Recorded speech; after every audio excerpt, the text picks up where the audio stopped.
All right, hello everyone, and peace of Christ to all of you. Please invite your friends and let us do the good work for today. First of all, today our topic is about specific countries who they are. We cannot count them all, but we will count the most, let us say, harsh ones.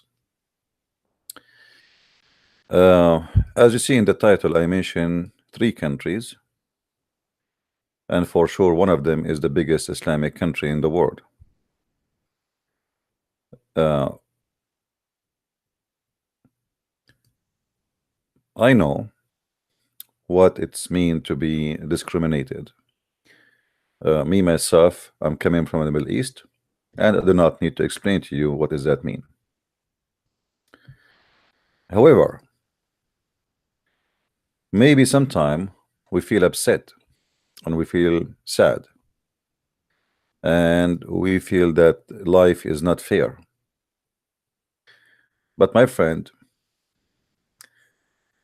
discrimination always make of us the best of the Christians, and discrimination bring the devil down faster, and history repeat itself.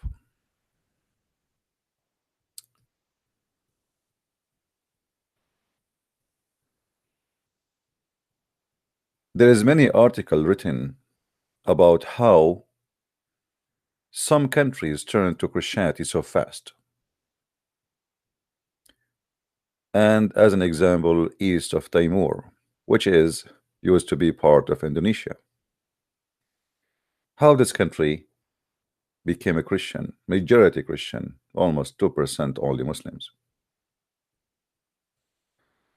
The answer is very simple. If not the discrimination, they will not be Christians. Discrimination bring the truth faster to the surface. You see, one of the reasons I am very passionate about what I do is the discrimination. One of the reasons. For sure, you know, we are warrior, we love the Lord, and we are believers, and etc. But there is more than that, and you can tell how much I am devoted for what I do. So we as a Christians,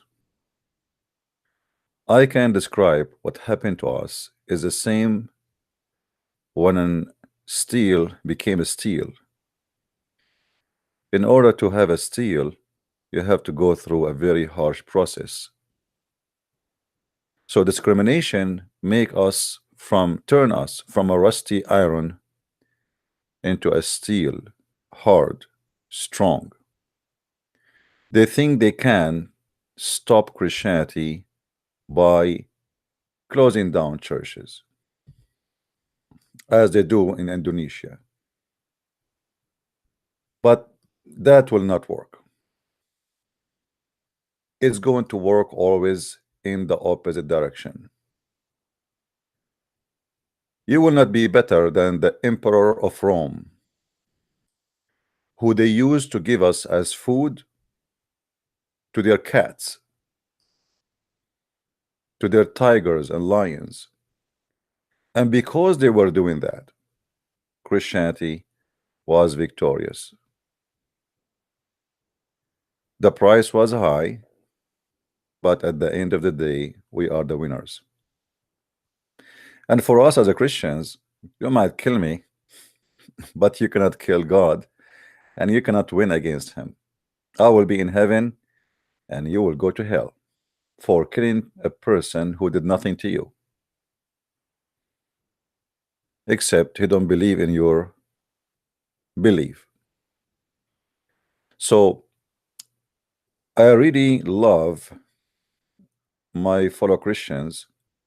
I have a special love for them in Indonesia, in India, in Pakistan, where they are treated really harshly, or in China. I was in China. I cannot speak about Indonesia much. I cannot speak much about India. I've never been there. None of those three countries, Indonesia, Pakistan, or India, I've been there. So I do not really know much about them, except what we see in the news. But I was in China, and I saw how Christianity is taking over the country. You know, when you say the word China, right away, what comes to your mind is a communist country. Go right now, go right now, and type in Google Christian churches in China. You will be surprised. Every few weeks, the church government destroy big, huge church. And this is their foolishness, by the way. When they destroy a church, they created 10 and 20 and 40 and 70. Because look what happened. When we all of us we gather in a church, big church, and then you destroy my church, that will make the Christians, they have no choice but to spread to smaller churches, and mostly it's going to be houses. And that is the best place to bring people to Christ. That will create thousands of churches. As an example, a day before I arrived to China, there was a big church. The total member of the church, I think it was 40,000 Christian. This is how big it is. By destroying that church, the Chinese government, they scattered the Christians' churches, because those 40 still they are going to worship. You know what I mean? So what if you destroy the church? Still they will do worship. And now, instead of having one church, they will create, let us say every 5 of them create a smaller church at house. So instead of having one church, you created a couple of thousands of churches.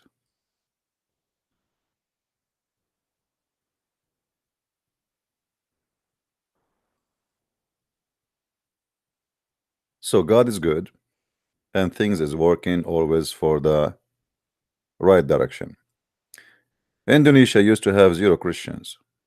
Did you ask yourself why they are coming to Christ that fast? And why in Pakistan, and why in Indonesia, and why in Malaysia, why they are so terrified? Why Islam need a law to protect Islam? You see, one of the signs of stupidity of the devil, that he needed protection, because he knew he's weak. If you don't protect me, I die. I am not real, I am fake. So what we do, we stop anyone from saying what he like to believe in, hoping that this will stay and keep Islam exist. My friend, Islam is a big failure. After 1400 years of Islam in the Middle East, go and see what's happening. Muslims, they reject Islam as never before. You know, once I have a, when ISIS was like coming crazy, somebody told me, what do you think about ISIS?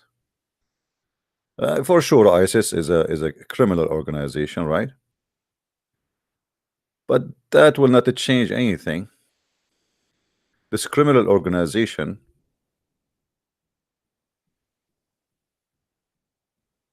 did not and will not succeed. It does the opposite.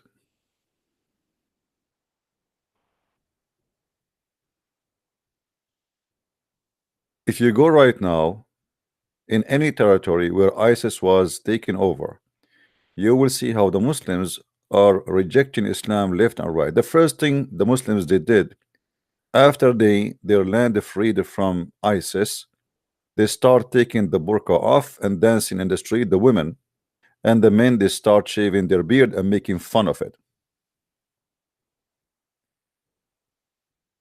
You see, Muslims, they sponsor Islam as long as they do not know what Islam is.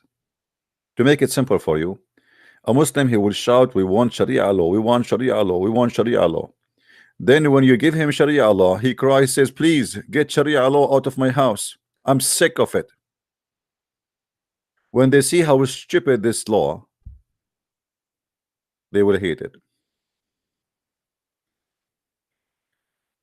If we right now check out and see how many Islamic countries are adopting Sharia law, we will be really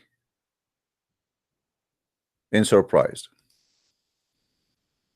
Almost nobody. 2 days ago, Pakistan sentenced 2 Christians into death because supposedly they insulted the child molester Muhammad. And they think if they sentence Christians to death, that will stop the Christians from believing or saying that Muhammad is a child molester.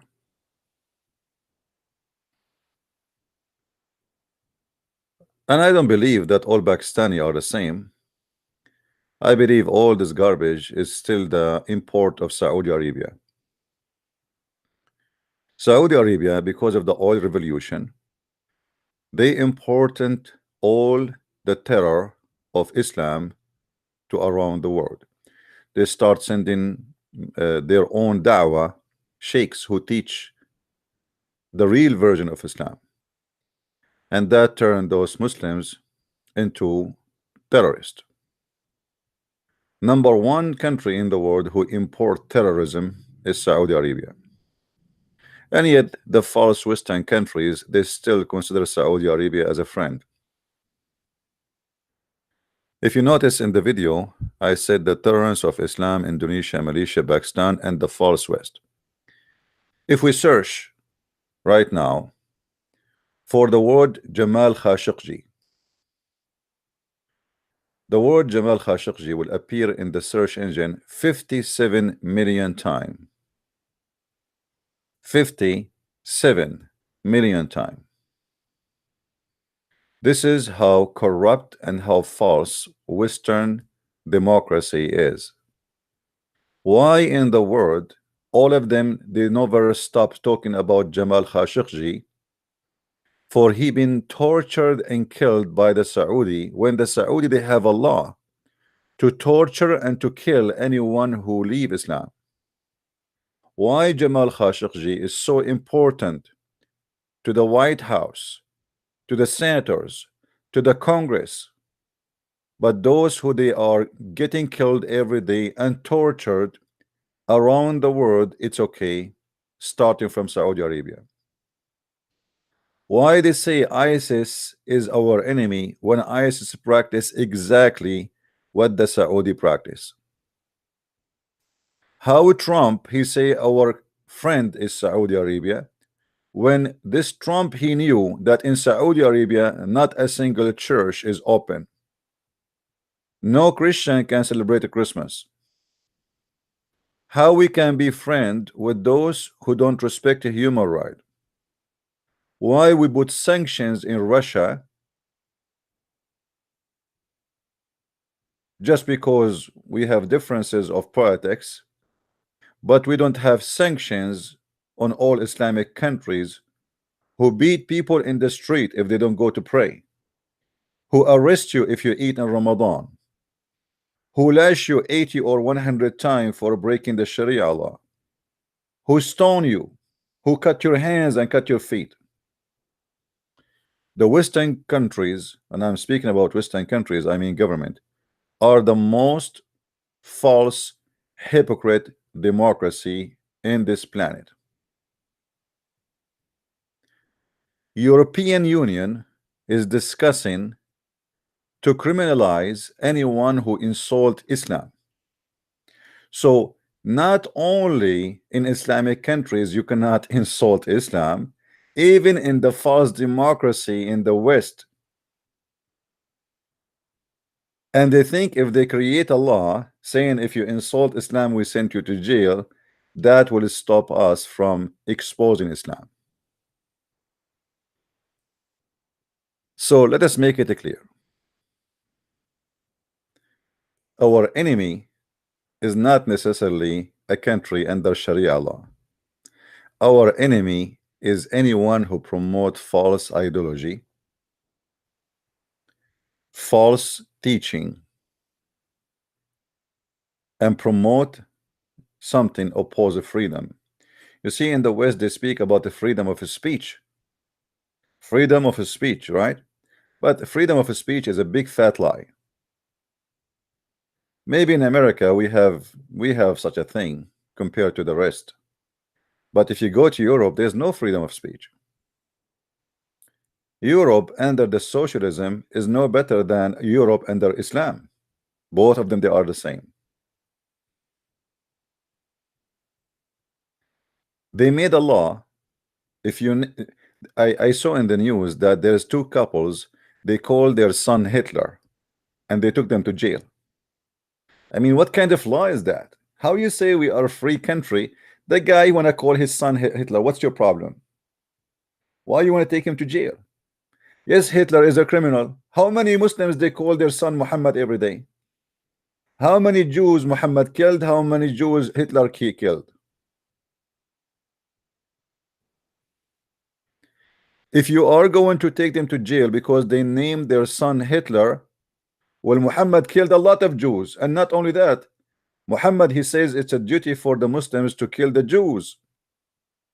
Muhammad even he said that time will come, and he make it as a duty for the Muslims to kill all the Jews in the world. He said time will come and the Muslims will kill the Jews, and when a Jew he run to hide, the rocks and the trees will say, hey Muslim, there is a Jew behind me, come and kill him.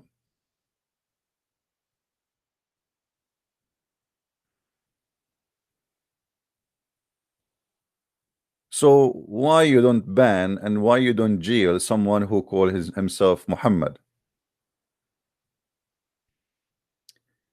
Is that an ideology better than the ideology of Hitler? Why they say that fascism and Nazi are forbidden, but they allow Islam to build mosque in Europe or even in America? What is the difference?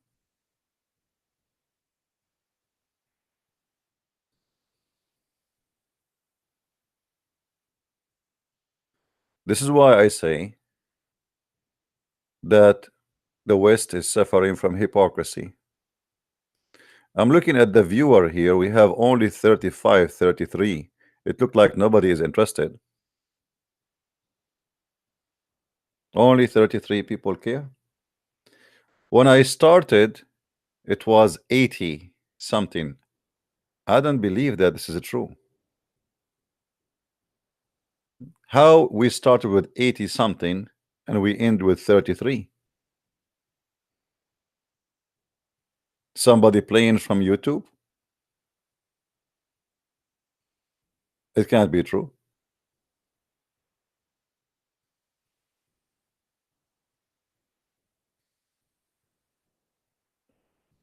YouTube is taking the number of the viewers down. I will not be surprised if they shut me down. It happened many times before.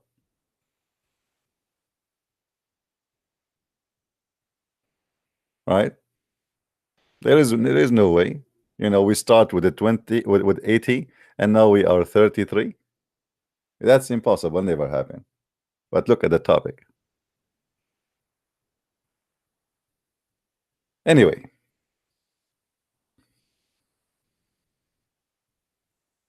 my message to the Christians. My friend, we are victorious and always the truth will be winner. Because we are people who don't teach hate and we are against hate. We don't want to hate the Muslims. We don't want the Muslims to hate us. We don't want to hate the Hindus. We don't want to hate anyone, and we will not hate anyone. And because we are people who don't hate, we will be the winner. Hate always lose.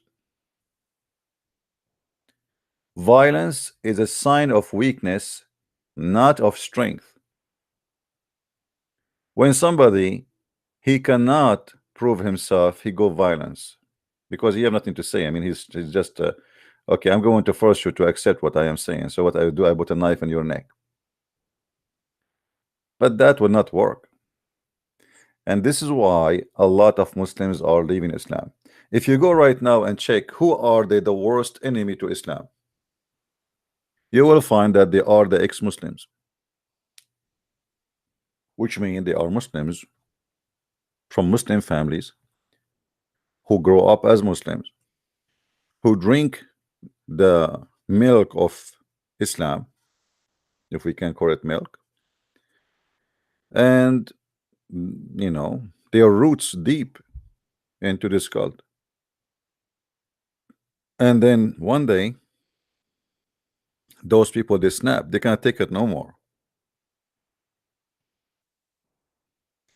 Yesterday, I saw a video made by a Muslim about, you know, those silly stuff they do, like the beauty queen of a nation, or a beauty king of a beauty queen of like a man who is very handsome. So I saw a video appear suddenly in front of me in YouTube about a gay who is became the king of handsome in Syria. And the Muslim guy, he was speaking about him, how filthy he is, how disgusting he is. Why? Because simply he talked like a girl, and he act like a girl, and he dressed like a girl. And then I posted in the text, I said, you Muslims are a bunch of hypocrites. You're a prophet, he put eyeliner 3 times a day. He color his hair red. He pissed like a woman, never standing. He wear his wifey clothes, and he claimed the reason he wear it because he never received Quran until he wear it. He kiss men under their belly. Yet this guy is the bad guy for you, and your prophet is the best of mankind.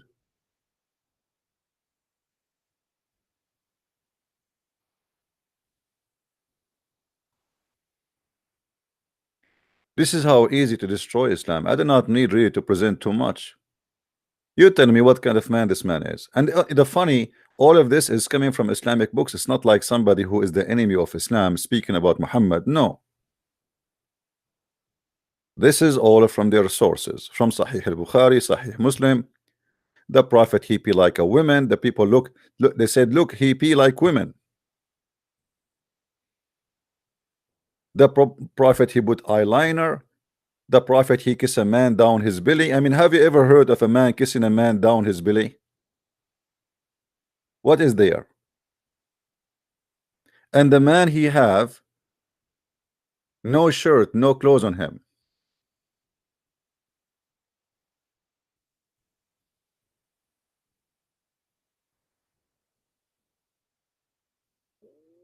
Yeah, this is why I'm saying YouTube is playing games. There's no way that we have 182 like, but we have 46 people watching.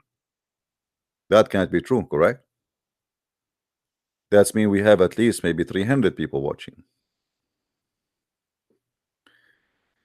So we need to remember that we as a Christians, we are victorious. Every day I open my debate and the Muslims, they call me, and you witness the failure of Islam. Not a single Muslim there, and he have an answer. And the result of that, Muslims leave Islam left and right. One of you, he sent me a message saying to me, how many Muslims left Islam this week? I said, I don't know. I cannot count. Because the one who leave Islam under the air is a lot more than the one who leave calling, because many of them, they don't dare to call.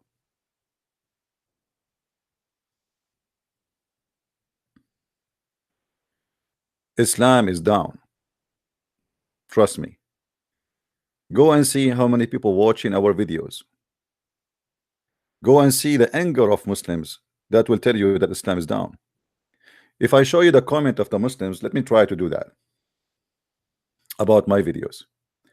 You will see the Muslims do not know what to say. Let me open the topic, the previous topic, maybe. See the video there.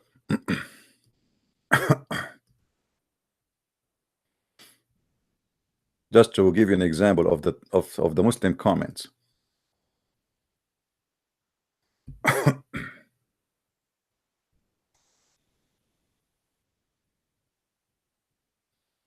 All right.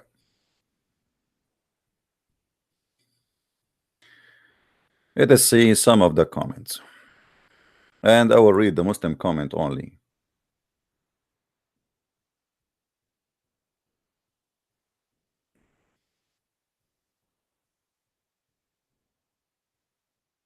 Where is the Muslim comment?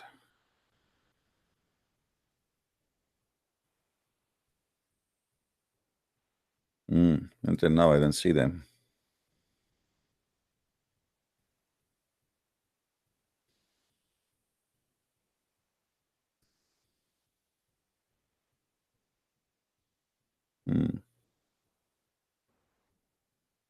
All right.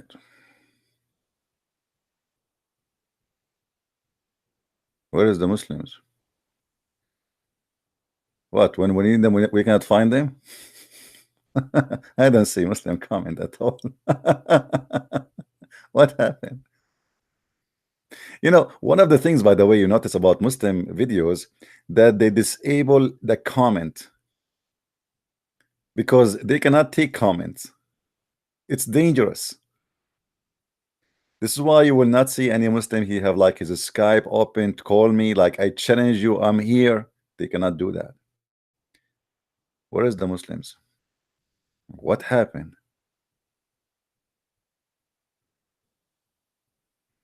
Until now, not even a single comment from Muslims. I cannot find them.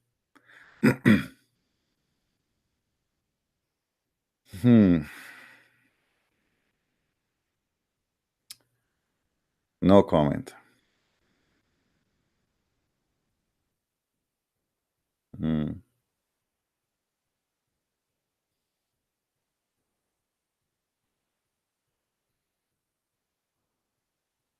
I see.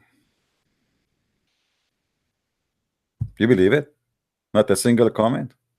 Just I want to show you an example of the Muslim comment is gone. What happened here? Oh boy. Oh, here we go. Najma Ali.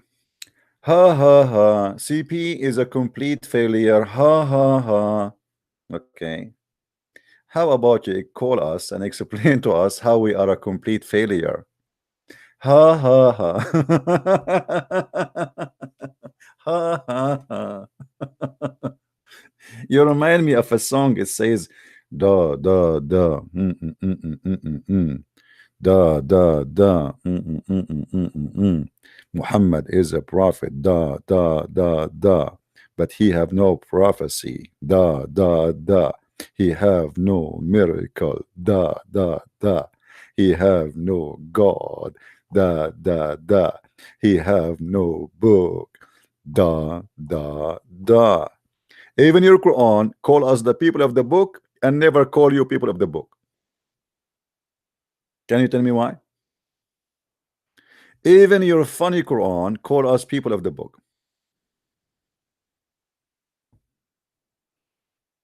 And look what he is saying here. You are a complete fraud. Why did I promise people if they watch my videos, I will send them to heaven and give them endless penis? I will give them 80,000 little boy to serve them as they claim, or for sex. Who is the fraud?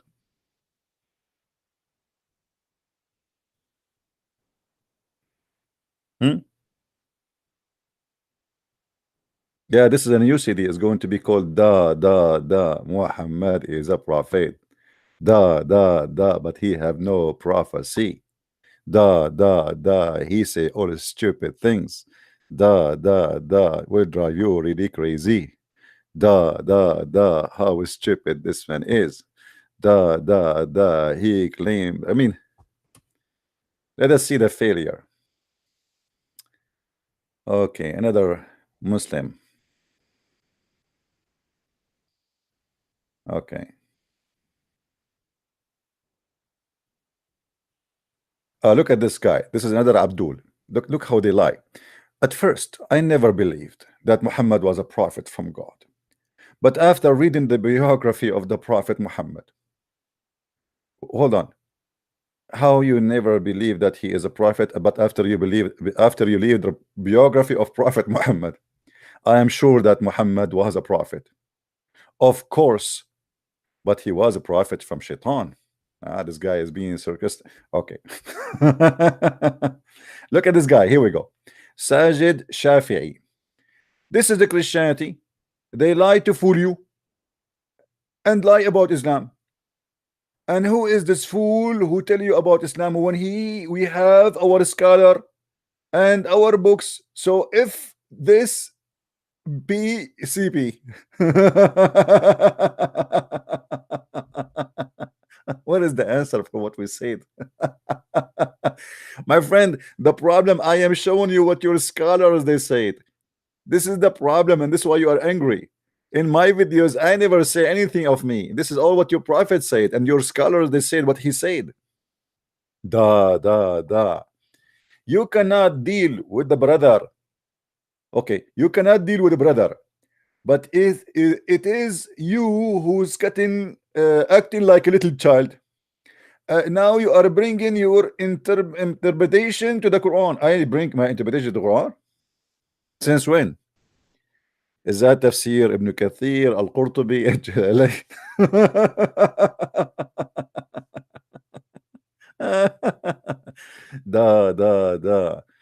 okay, let us see. Busted, Zuzi, you are cutting off this guy like he's an action, like he's watching the video and he's so excited. You know what I mean? Like, you know, like he's living the moment. Busted. You are cutting him off. He told you, liar, man, expose you.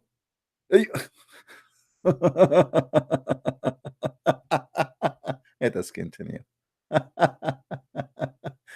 All right.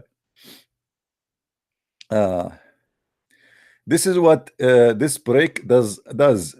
A new Christian wants Samsi or Muhammad hijab to call it, but his discount won't let him talk. Are you sure? I stay with the Muslim for an hour and I don't let him talk. Yeah, right. Do you think Israel matter for us? Allah mentioned it in the Quran, but it is not our doctrine. Hold on. Allah mentioned Israel in the Quran, but it's not our doctrine. Have you ever heard of a stupid statement like this? How he mentioned Israel in the Quran, how Allah in chapter 5 verse number 20, 21, 23, 24 says that this is the land of the Jews and ordering the Jews to go and kill whoever lived there, and Allah will make them victorious, and yet this is not our doctrine. If the Quran is not your doctrine, what it is then? Your doctrine, it is the yellow pages. Let us continue. All right. Christian fools, you do not know your Bible. Discount, think he's a clever. You know, when a Muslim he say think you are he's a clever, it's mean he is saying to you, really this guy is a clever. He does cut you off as he know he cannot answer. Do you want to hear the video I was cutting off? Let us hear it. That just to show you how I was cutting off the Muslims. Let us see if this is true. We have 37,000 viewers in this video. Let us see when the Muslim call. When the Muslim. When you say there's a unclear versus unclear to me or unclear to you. Unclear to everyone who likes. Thank you very much, guys. Did you hear this? What is your problem if I pick up a hadith which is hard to understand if you have the backup from the hadith? That's not my point. What I said is that no, your point is I am picking up a weak spots in the Quran. You are just confessing that the Quran have a problems, and I go and I bunch the Quran. I bunch the Quran in the belly. I bunch the Quran between the legs. I bunch the Quran in the places I should not punish because you are saying the Quran is weak. I said unclear verses. Yeah, so Unclear- okay, what does unclear mean? What does unclear mean? Unclear to me or to you? Unclear- Unclear to me or to Let you? me give you example. Unclear to me, my friend. Unclear, brother. You are picking up unclear verses, and this is not correct. You should not pick up unclear verses.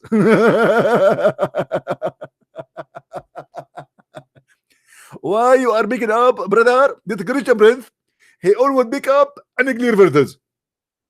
Ask him why he's doing that. The question is why your Quran have unclear verses. What does that mean? And you are the one saying to me that the Quran is full of unclear verses. To me or to you? No, I'm just stating what. No. is there You in need the to answer Quran. me here when you say there's a clear unclear verses. Unclear to me or unclear to you? Unclear to everyone who likes. Thank you very knowledge. much, guys. Did you hear this? The Quran have verses unclear to everyone. So what's the point of sending those verses? Why your No, prophet I did not said explain them? unclear to everyone who lacks knowledge, who doesn't have knowledge. It's unclear to That's them. that's because- false, my friend. That's false. That's false. That's false. That's false. The Quran Let says me explain the too. Quran says the Let me same verse. The same verse. You do not know your book. Obviously, you do not know your book. The Quran says, and those who have knowledge, they say we believe. They don't know. The one who have knowledge. To have knowledge in Islam is not about knowing. It's about That's just why we we say believe. we have the prophetic tradition to explain those verses that are unclear. It doesn't mean that everything is unclear. My in the friend, Quran. There's I some just told verses you. that are I clear. just told you, my friend. Did you hear me? I just told you. Pick up for me one verse in the Quran, and this is the challenge. Choose for me something clear in the Quran. Like I can't think of out of head now, but there's. Okay, let me ask you. Yes. Let me ask you. I will give you something very simple in the Quran. The Quran keeps saying the children of Israel, the children of Israel, the children of Israel. Correct? Do you agree? Yeah. Okay. Yes. Who are the children of Israel? It's Moses. They are Okay. from Moses. Who was Israel? The children of Israel means the Jewish. It means My the friend, people- who is Israel?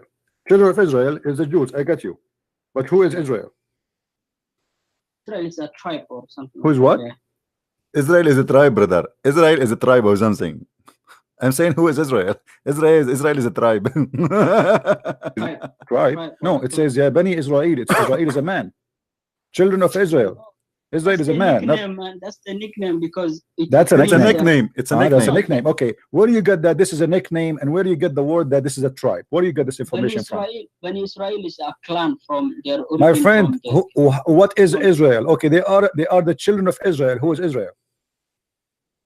because the most prophets were from Because Israel. what? Because what is the name of? I'm saying you. Who is Israel? I'm asking you a very simple question.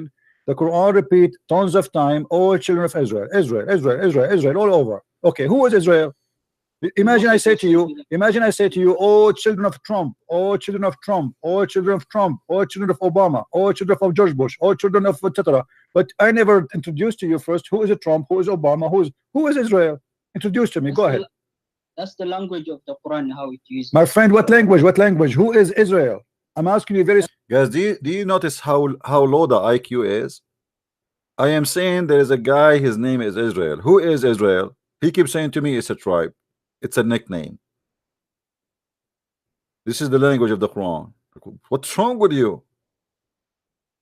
Who is this guy? His name is Israel. This is the language of the Quran. A tribe. You know, but what tribe? Unbelievable. Simple question. When you say to me, you see what the point of saying children of Israel is to give me a definition who they are, correct? I said children of Israel are where the most prophets came from. My friend, this is not the question. Moses, This is not the question. You see, Muslims, you see, guys, Muslim, they are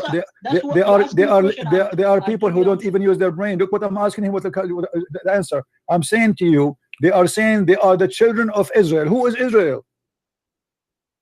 I said you there's a clan.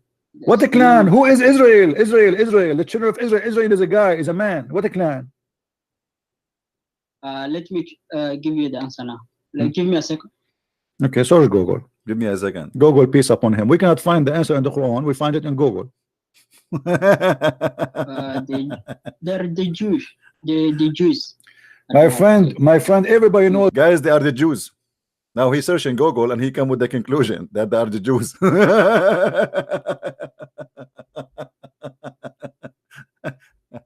And you are telling me why people they like this comedy show. I mean, this is the best comedy show ever. What? They are the Jews? Oh boy. What Israel? Israel is there.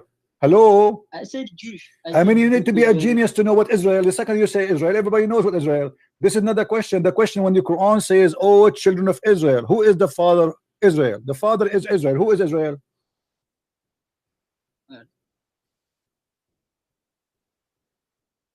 I can send you the link because there's a Don't send me a link. Give me the answer. Who is Israel?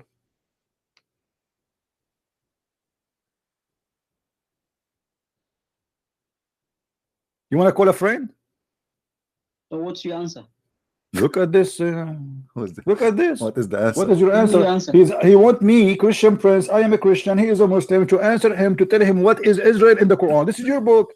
You are the one who told me. You are the one who told me the Quran is very easy to understand. There is some verses are not clear. Okay, here we go. I did not ask you about any verse. I asked you about just a word. A word. A word. Israel. What Israel mean? The basic information I know that the children of Israel was sent by their prophet was Moses. That's all I know, because in that context in the Quran it talks about the people who were sent to Moses, Prophet Musa. My friend. That's why I said it's a linguistic. My friend. Okay, listen. Linguistic, I do not know. All right. Yeah. Okay. So don't ask me language. No problem. I'm not asking you a language. Guys, did I ask you a language? I'm saying to you, who is this guy? Who is this guy, Israel? It's referring to the people that Moses was sent. Who is he? Who is he? This guy. Who is Israel? Where the name coming from? Who is he? It's a tribe. It's a tribe where the origin where there was people. Okay. Majority they came from that land. All right. All right. Around the Arabian Peninsula. So it's the tribe. It's not a person. Israel is not a person. I said Moses was sent to the Bani Israel. I'm not talking about Moses now. I'm not. All right. All right. Forget about this idiot. I'm going to open my Skype and give a chance for the Muslims to call me. If there's any Muslim in the bushes wanna call me, maybe you can do better. Stop laughing at your brother. I'm going to open my Skype now, and only Muslims can call me. Maybe we can get lucky and we find a Muslim who can do better. You never know. Maybe time will come and we will find someone who knows what he's talking about. Until now, I could not find any Muslim who have an idea what Islam is about. They don't even know what Allah is about. They don't even know what Allah means. They have no idea. Islam is a very funny religion, and Muslims are very confused. As simple as that. Now, if you are a Muslim and you are listening, please give me a call. All right? If you are a Muslim, let us see in Skype.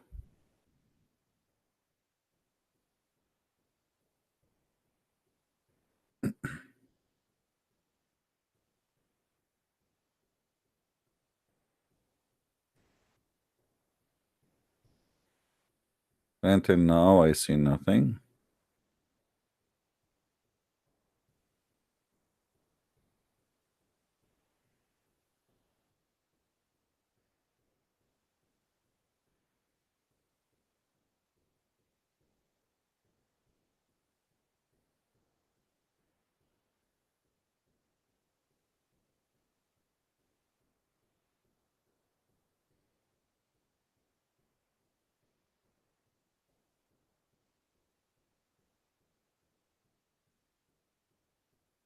Yeah. Let us see.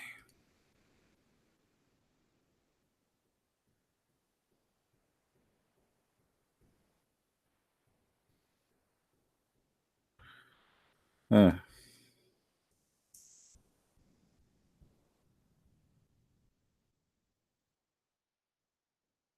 us see this guy. His name is Ahmad. Ahmad, he's calling me a liar. All right. Can you call me Ahmad? Who is a Muslim wanna call me?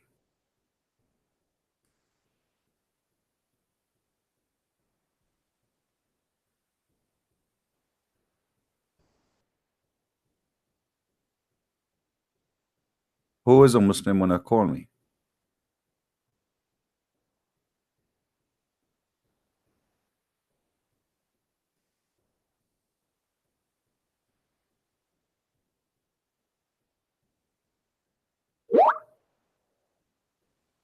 Hmm? I don't know.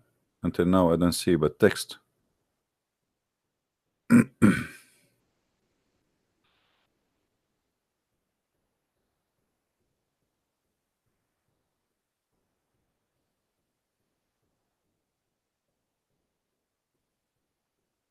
All right. Well, look like we don't have really, you know, we don't have too many. Say Muhammad is Abrahamic. Yeah, when somebody says that Muhammad is Abrahamic, you know, do you remember what Jesus says to the Pharisees? Do you remember what Jesus said to the Jews? Did he say, if you are if your father, you do the work of your father? Did Jesus says that even to the Jews? Do you guys remember?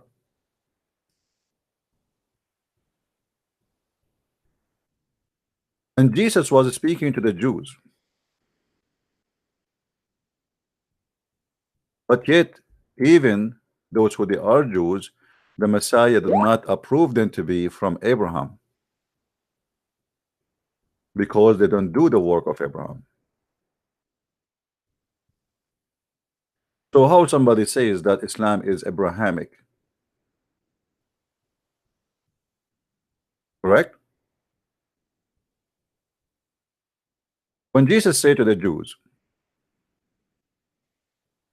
if you go to John chapter 8 verse number 39, you can read it from the verses before. You will see that the Jews, they said, we are, you know, do you know who we are? Abraham is our father. Abraham is our father. But what Jesus says to them, I know that you are Abraham descendant, but you speak to kill me because my word has no place in you. I speak what I have seen with my father. You know? And then he says to them, he answered them, saying clearly that if you are working, if you are a person who belong to Abraham, then you do the work of your father Abraham. Now, do Muhammad did the work of Abraham? Do Muhammad believe in anything Abraham he stands for? What Abraham he allowed mut'ah?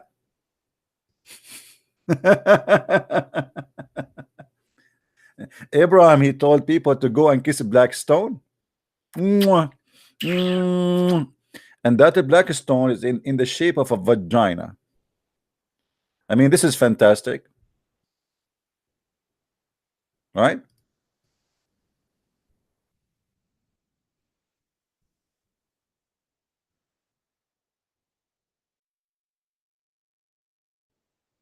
This is must be from Abraham. Obviously, I can see Abraham all over. Because we follow Abraham, we go and we kiss a stone which was a stone of the fertility gods, a vagina. Since when kissing stones is part of Abraham belief?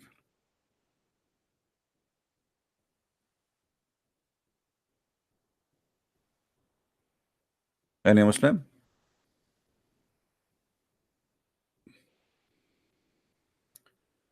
Same time, when Muhammad he speak about Abraham and Abraham believe, how come he do not even know the name of the God of Abraham? How come Muhammad even do not know the name of the father of Abraham? If we go in the yellow pages, which is in this case the Quran, we will find Muhammad saying that the father of Abraham, his name is Azar. Hey Azar, how are you? Nice to meet you. Azar, how is your son Abraham? How Abraham became the son of a man, his name is Fool.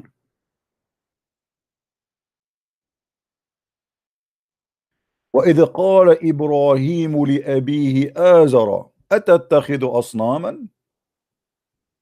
The Muslims, they never translate the word Azar because they thought this is a word which is, as their prophet told them, is the name of the father of Abraham. But look how silly it is. You see, we were talking to a Muslim and he says, why you are picking up unclear verses? I mean, how even this one isn't clear? I mean, how silly is that? Muhammad is a thief. He was copying from an Aramaic text that Abraham, he said to his father, foolish, foolish, are you going to worship idols? The idiot Muhammad, he thought that Azar, because this is a foreign word, he do not know what does mean. He thought that this is a name. So the Muslims, they never translate the word Azar into a fool because they thought it's a name, and Muhammad, he thought it's a name. Muhammad is a follower of Abraham, but yet he do not know Abraham is the son of who. And the funny, what make it more funny, that the Muslims claim that this is the word of God, which means this is an error of God. You know what I mean? Like if Muhammad, he said that, and I say, okay, Muhammad maybe was ignorant here, he made a mistake, but the Muslim, they claim that the Quran is word by word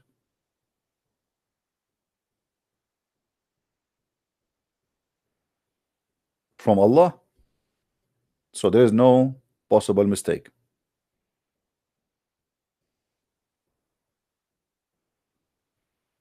Do we have any Muslim would like to call us?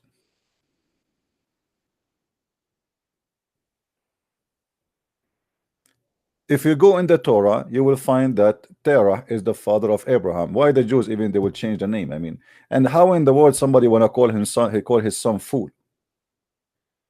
Change the word to foolish or stupid, and you will find that here it makes sense. Oh, sorry, the sound is very loud. Hello? Foolish or stupid, and you will find that mute YouTube, please. Mute YouTube. Sorry, the sound is very loud. Mute YouTube. Hello? Foolish or stupid, you will find that mute YouTube, please. Mute YouTube. Okay, I have to let you go. Before you call me, mute YouTube. Don't be silly, please. You know that the sound will appear twice. When you are calling me, you do not need YouTube. You hear me from Skype. Do we have any Muslim on a call?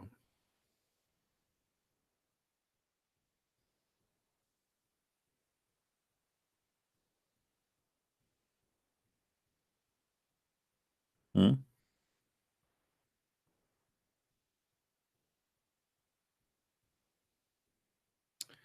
Yeah, somebody, he says to me that this guy, he quoted he is saying that Khidar was descendant of Ishmael and Muhammad came from the family. You see, this is one of the silly stupid things Muslims they say, that Ishmael is the father of Muhammad. Let us say he is the grandfather, but that cannot be true because Khidar is not in Saudi Arabia. You can go right now and see the Bible map, and you will find that Kedar is exactly between the delta, which is located next between Israel and between Egypt.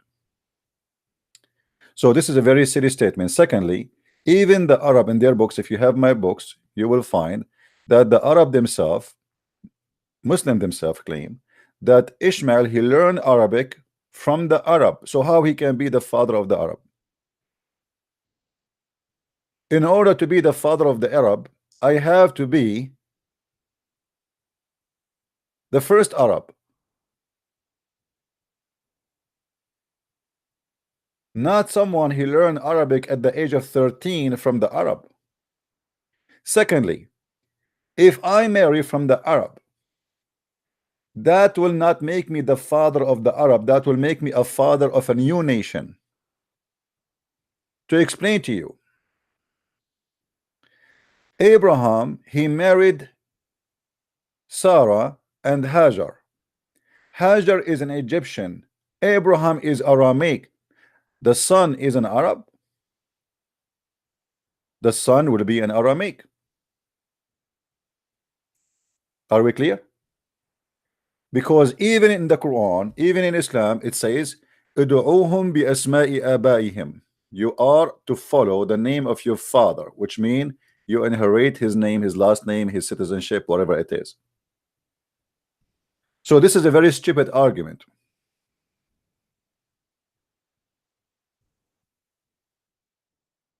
As an example, who says he did marry from a Bedouin women from the desert? By the way, Arab are not an ethnic.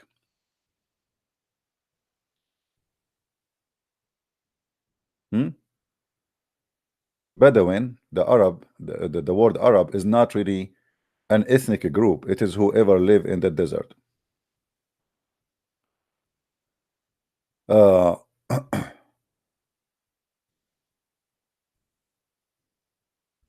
Let us go here.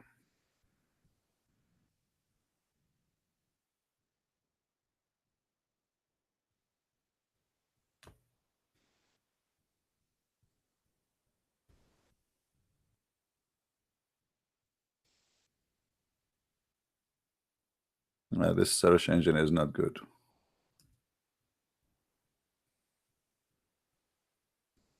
No problem.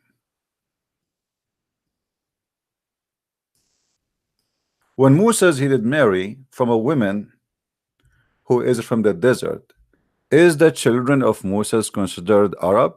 Because that will make, if she is a desert woman, that will make her Arab too. Because Arab is not an ethnic, is whoever live in the desert.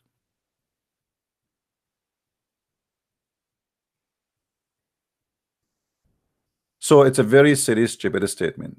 Secondly, according to the Islamic books, Ishmael he married from the tribe of Jurham, and the tribe of Jurham are the enemy of the tribe of Muhammad.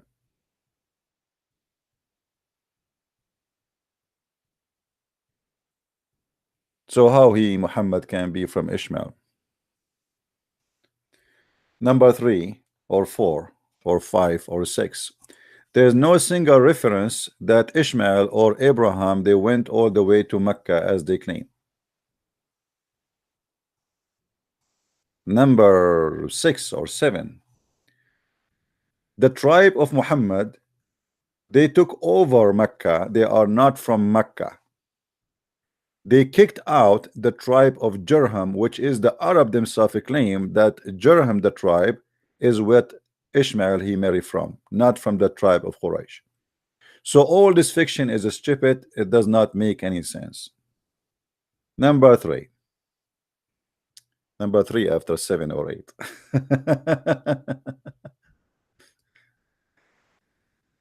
The Quran claim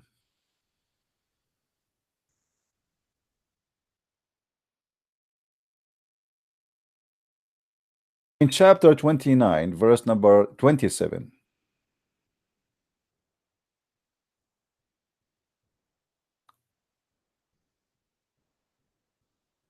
and we gave Abraham, Isaac, and Jacob, and we ordained among his progeny the prophethood and revelation. So the Quran confirmed that the prophethood will be only from Isaac and Jacob. And here you need to ask yourself why the Quran dropped the name of Ishmael from this statement. Especially Ishmael is the elder in the family. And the elder in the family is the most important man. The explanation is very simple. Muhammad at this moment, he was being a hypocrite to the Jews. And he knew the Jews don't consider Ishmael as an important person, because simply they are descendants from Isaac and Jacob, not from Ishmael. And because of that, Muhammad he was willing voluntarily to drop the name of Ishmael, which is going to be kind of offensive to the Jews. So he said to them, okay, you know what, I believe in Abraham, and the prophethood, God he said that is going to be from Isaac and Jacob. Do you see it, Muslims? Now, in the Quran, Abraham is a very ugly, disgusting man.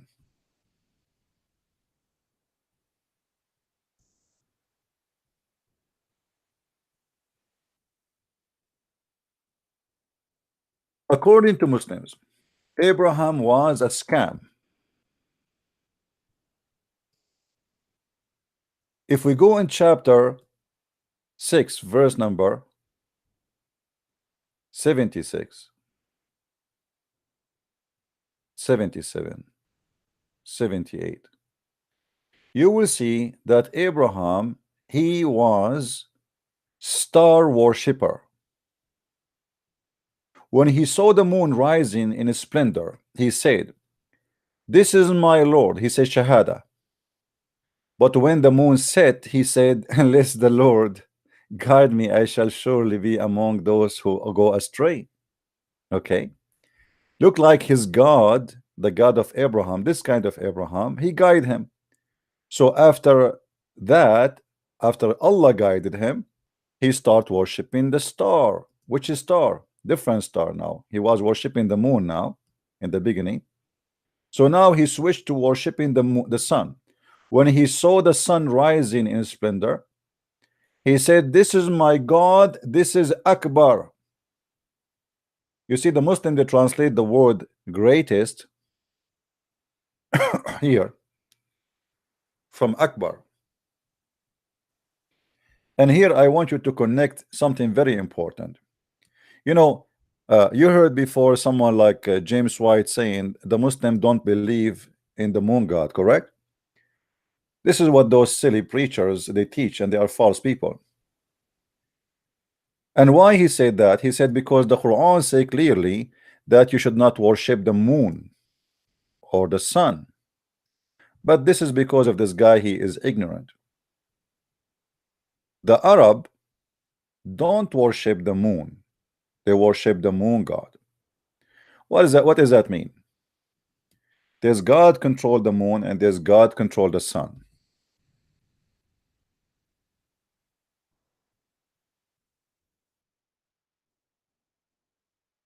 How we can prove that Allah is the moon god who married from the sun god and they have babies? It's in the Quran. If Allah is not the moon god, why the Arab believe that Allah have 3 daughters, which is after his marriage from the sun god, and they are Allat and Al-Uzza and Manat? You know what I'm saying, guys? What makes somebody believe if Allah is not the moon god? What Allah? How? Where the daughter coming from? Like nobody is telling you the other side of the story. You see, when somebody says to me, "Okay, Christian Prince, he have 3 daughters," why nobody is not talking about my wife? What is the wife here? Is that a virgin birth, the same as what happened to Mary? No. What is the ideology those people believe in? Where the 3 daughters of Allah is coming from? This is what the ignorant don't mention, like James White, who is a false Christian preacher who speak and he make poo-poo defending Islam. The 3 daughters of Allah is a very clear proof that Allah is the moon god, because this is what this ideology believe, that the moon god did marry from the sun god and then they have 3 babies and they are daughters. Is it hard to prove?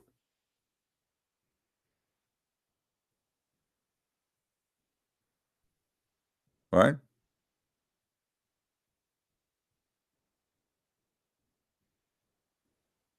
Now we go back to Abraham. You will notice here when the verse is speaking about Abraham, it says when he saw the sun, he said, "This is my Lord, this is Akbar." This is Akbar. When you hear Muslims shouting, what they say, guys? When you hear Muslims shouting, what they say? They say Allah. I will type it for you in Arabic.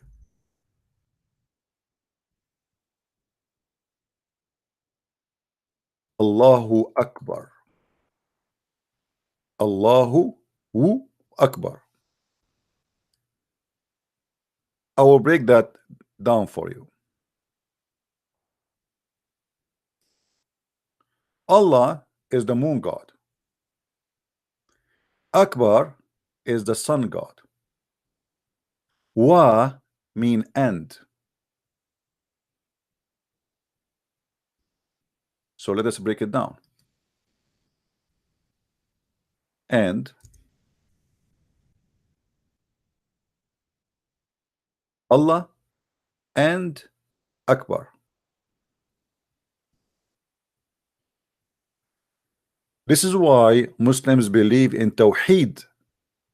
For Muhammad, he unite the God of the moon, Allah, and the God of the sun, Akbar, together. And this is explained why Abraham, he said, when he saw the sun going in splendor, he said, this is my God, this is Akbar, not the greatest. That's a false translation.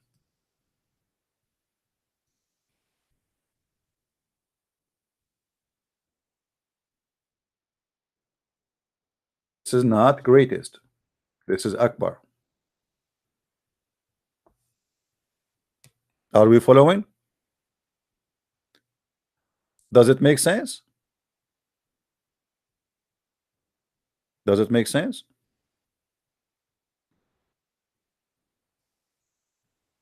And by the way, there was idols, they called them Akbar, who present the sun god, the same as Allat and Al-Uzza and etc. And Muhammad, by the way, he claimed that he killed Allat and Al-Uzza and Manat. As an example, there is a story that Muhammad, he sent Khalid ibn Walid to kill one of the daughters of Allah, which is Al-Uzza, which means Muhammad, he believed really that Allah have a daughter, because he says that really they killed her. She was a woman who have dark skin, and she is naked.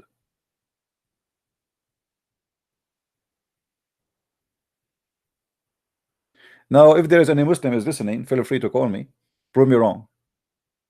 Why Abraham, he said, this is my God, this is Akbar. You will notice here, when Abraham, he spoke about the moon, he did not call him Akbar. He said, Hada Rabbi. That's it. He did not add anything. Rabbi, it's a word coming from the Aramaic, which is same is used in Hebrew. This is why we say Rabbi. Rabbi is Rab, which means can be Lord, as God. So Hada Rabbi, but he did not say Hada Akbar, as we see here in the Arabic text, which is disappear in the English translation. And then we find that the story about Abraham not only is so stupid and so naive, it's so crazy, because look what Abraham is trying to say. Why Abraham, he became apostate from worshiping the star. So when the night cover, he saw a star. He said, this is my Lord. Okay. The Quran did not explain to us why Abraham, he worshipped that star, and what star is that, and what is the reason to worship a star. Isn't it silly? You see, every ideology have a basic, have a reasoning, even the false one. But you don't just see a star in the sky and you say, this is my God. I mean, this is stupid. You know what I'm saying? What is the reason for Abraham to worship that star? And what star is that? Number two, he said, but when it's set, he said, I love not that set. But who said that stars set? Number two, how stupid it is to say, I did not worship that star because it does set. As if Abraham, he never saw that the star disappear. He just noticed that. As if Abraham, he was born as a, as a person who never saw light before, and he was always living like a Batman inside the darkness, and he saw only stars. And then suddenly the sun came, and suddenly the stars appear. But this is something you know already, that the stars they set. The Muslim, they say to us that Abraham, he converted to this religion in order to make people leave it. But that's mean that the Muslims believe that Abraham is a scam. He is willing to take shahada to the wrong God, say this is my Lord, but yet he don't believe in that Lord. If this is the scenario, but by the way, there's no proof of that. This is the Muslims trying to defend the stupidity of the Quran.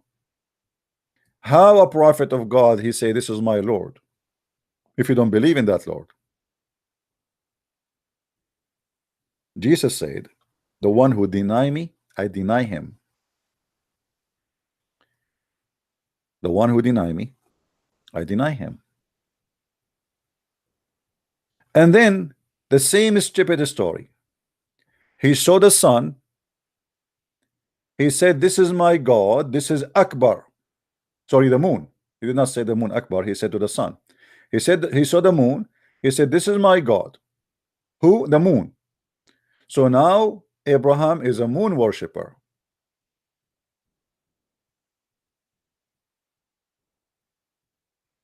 He should not worship the moon. He should worship the God of the moon. Who is the God of the moon? Allah.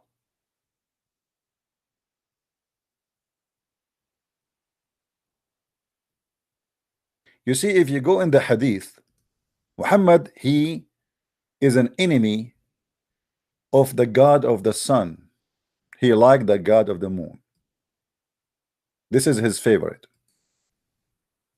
Muhammad, he forbid the Muslims to pray when the sun come up. Why? Because he claimed that the two horn of shaitan come with the sun. Look here, the hadith is gone. Did you know that there's no translation for this hadith? Did you ask yourself why? Where is the translation? Book number 6, hadith number 578. They translated everything except this one. Why? What happened? Muhammad is saying here, don't start your prayer when the sun rose and not when the sun set, because this is where, because it appear from between the two horn of shaitan. The sun appear from between the two horn of shaitan. They try to hide the translation, but we will look for other sources to get them busted. Don't worry.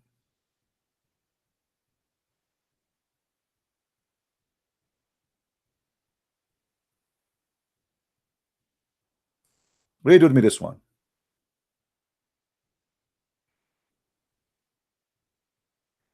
Yahya related from Malik that etc. etc. We visited blah blah blah blah blah blah blah blah blah. The messenger said,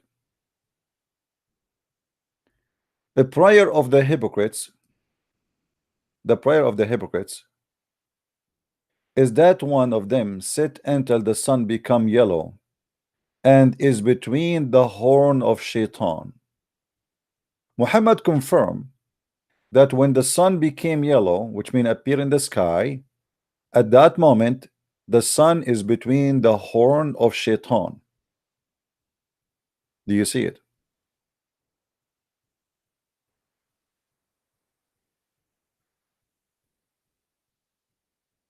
Do we have any Muslim have any comment? Let us continue. The same story appear over and over and over.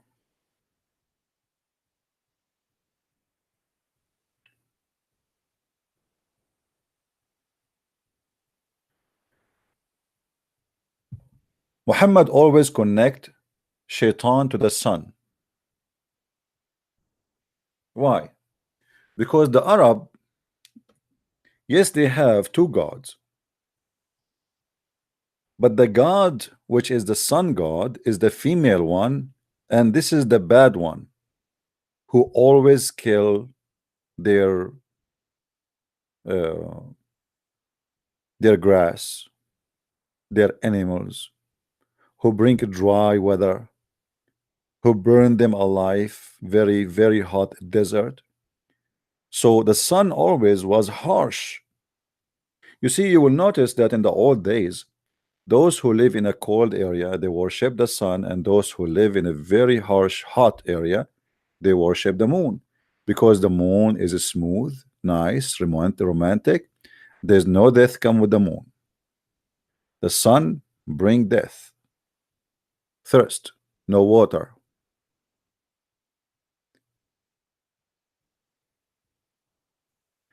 And this is why we notice here Muhammad is speaking about the sun in different way.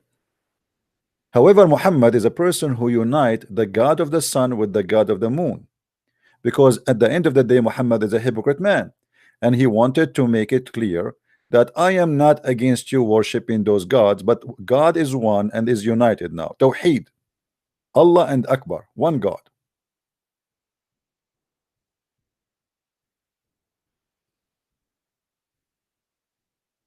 The word Tawheed does not mean oneness of something. The word Tawheed is unification. The foolish Muslims, they say to you that we believe in Tawheed, but the second you say we believe in Tawheed, that's mean you believe in more than one person. Because how you can do unify something is one. You know what I mean?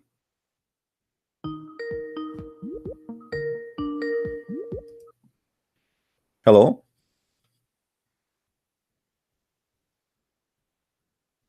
Hello?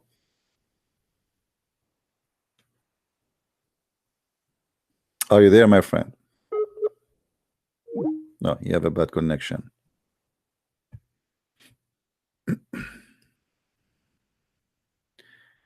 Call me again.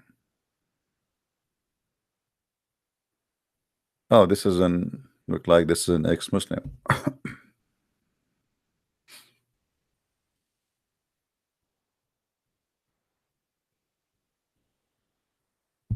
Yeah, he's an ex-Muslim trying to call. I got excited. I thought it's a Muslim. All right, no problem, my friend. You can call me if you wish. As you see, there's nothing there makes sense in this cult. I challenge any Muslim to tell me why Muhammad he believed that the sun rise from between the two horn of Shaitan. What is that logic is? Any Muslim can tell us? You have to admit that this is stupid and far away from the truth, unless you tell me what is behind this ideology. When you say that the sun is rising from between the two horn of Shaitan, that means you believe that Shaitan have two horn.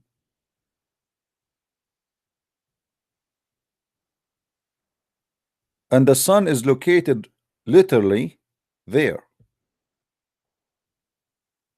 How that can be? You know, when I was a kid in the Middle East, like once I remember it was sunny, but it was raining.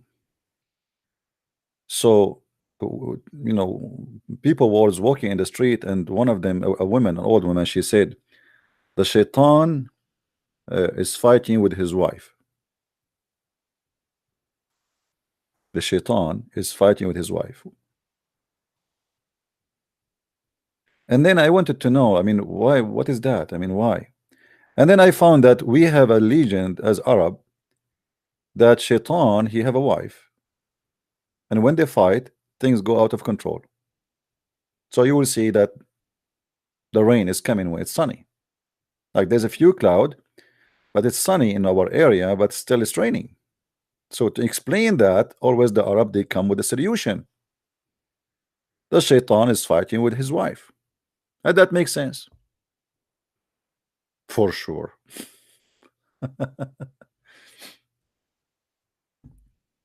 So the Arab are people of legend who believe in a lot of fairy tale stories. And this is why if you go in the Quran, you will find that Muhammad, the Arab, keeps saying to him, you are telling us nothing new. Those are the fabulous of old ancient people. We heard it before you. Nothing new. If we search for the word asatir in the Quran,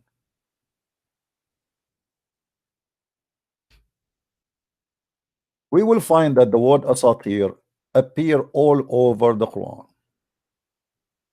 non-stop. Chapter 6, verse number 25, 831, 624, 2383, 25:5, 27:68, 46:17, 68:15, 83:13. This is how many times the Arab keeps saying to him, this is nothing but the fabulous fairy tale stories of the people before us.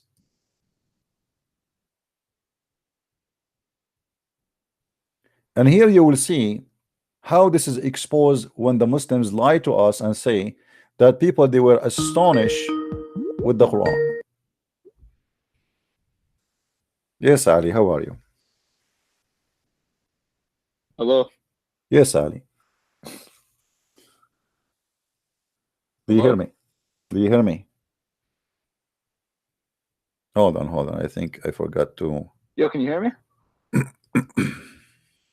Hello. A second. All right, Ali. Back. I can't No, hear you. it's okay. You hear me now? Oh, I can. Yeah, I can hear you now. All right. How are you, Ali? I'm good, man. How are you? I'm fine. Did you search for your God saying that women, they have a sperm coming from their ribs? I did ask my mom. She gave me an answer. Okay. So I did go on that website you sent me. My only problem was, well, there's two things I want to bring up. First of all, was when I was watching your live after we hung up, you said if you look at the difference between the English and the Arabic has 2 pages full of writing. The English only has 1 line. And you said that's the way that Muslims deceive and lie. But if you can read Arabic, so you obviously knew this. But in case you didn't read it, on the Arabic page, they were doing tafsir for 3 ayat, not that just the one they do for the 1 and the 2 that come after. No, my friend, no problem. But you will see that in the English one, they are doing the same. Let me show you. You want to see? Sure, go ahead. Okay. What tafsir I gave you? Remind me. Ibn Kathir or someone else? You sent me it. It's I think it was Ibn Kathir. I think it was Janan, I think. Jalalain? No, I think Jalalain. Because no, it was here we go. Let me click at your link, the link I gave you, because I believe I gave you the link, right? Yeah, you did. All right. Yeah, no, this is Tafsir al-Quran, Ibn Kathir. Do you see it? Yeah, go ahead. All right. Now, if we go to Ibn Kathir in English, we will find that everything written in here is gone in the English. Let us go. Best idea, Mom. Okay. This is Ibn Kathir. And Ibn Kathir, actually, you see, 1, 2, 3, 4, 5, 6, 7. So we will go to the verse number 7. Oh, sorry, we go. Sorry, this is chapter 86. We go to 86. We go. You see, there's all the way 1 all the way to 10. There's no between here. What is that? See? Do you see on the screen? So it I'm waiting for it to load. Yeah, which means when you click 1, it's going to read for you all the tafsir from 1 to 10, and then you click at 11, the second page. You see it?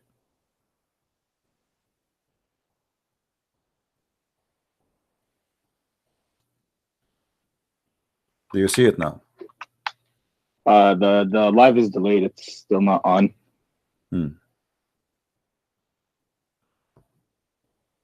Yeah, I see the 1 to 11. Yeah. See, so when you click at 1, which that's mean, is going to continue non-stop in one page from 1 to 10. Then you have to go to second page, which will be 11. Do we agree?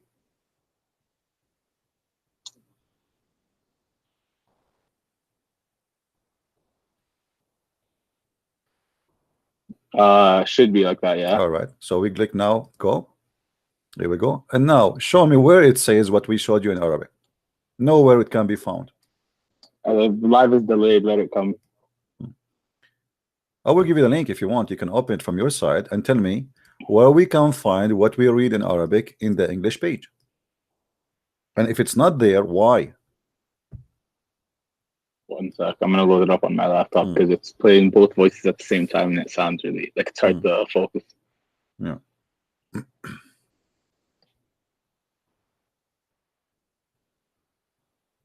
Is it the link you just sent me? Is that the one you're using right now?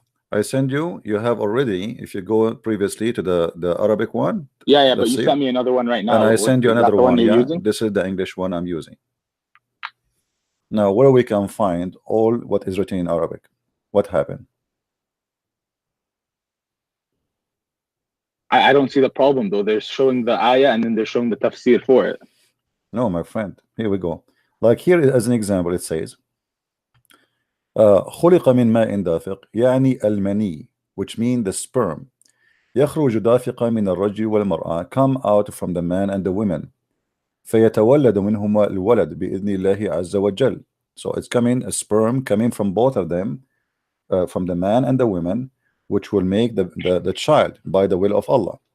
And then he says ولهذا قال يخرج من بين الصلب والترائب يعني صلب الرجل وترائب المرأة وهو صدرها. وقال شبيب, you know, where we can find that? It says here وترائب المرأة أصفر رقيق لا يكون الواد إلا منها. وكذلك it says وقال الضحاك وعطية عن ابن عباس تربية المرأة موضع القلادة. The tarbiyah of the mar'a is the location of the necklace. Where we can find that in the English one? Can you show it to me? Maybe I miss it. It says from the man and the woman. It doesn't say the way the necklace is. Okay, so where is the Arabic text is gone? Why they took it off? Well, that's not the text from the Quran, right? That's just the text. That's their my friend. You see, my friend. You remember what you called me when you called me? You said that I said this is how the Muslim they deceive. Why in the English text? No, because when you were using the Jalalain and I went on it, I'm not using the Jalalain. No, I'm not using the Jalalain. The link is there, my friend. The link you click. Listen, click at the link I gave you. It's just the one before. I'm on the link right now. So, I'm on the link right now. No. Listen, the link I gave you, it was Ibn Kathir, and I compared to Ibn Kathir. I did not compare a Jalalain to the English Jalalain, because a Jalalain we don't have it in English here in this website. I showed you this website. You can go to the video. So I gave you a tafsir Ibn Kathir in Arabic, and I showed you Ibn Kathir in English. Now where we can find here, it says that the word taraib mean the location of the necklace. Do you see it anywhere? Maybe I did miss it. In English, no, I don't see it anywhere. Okay, why? What is the problem? Why all this part is gone?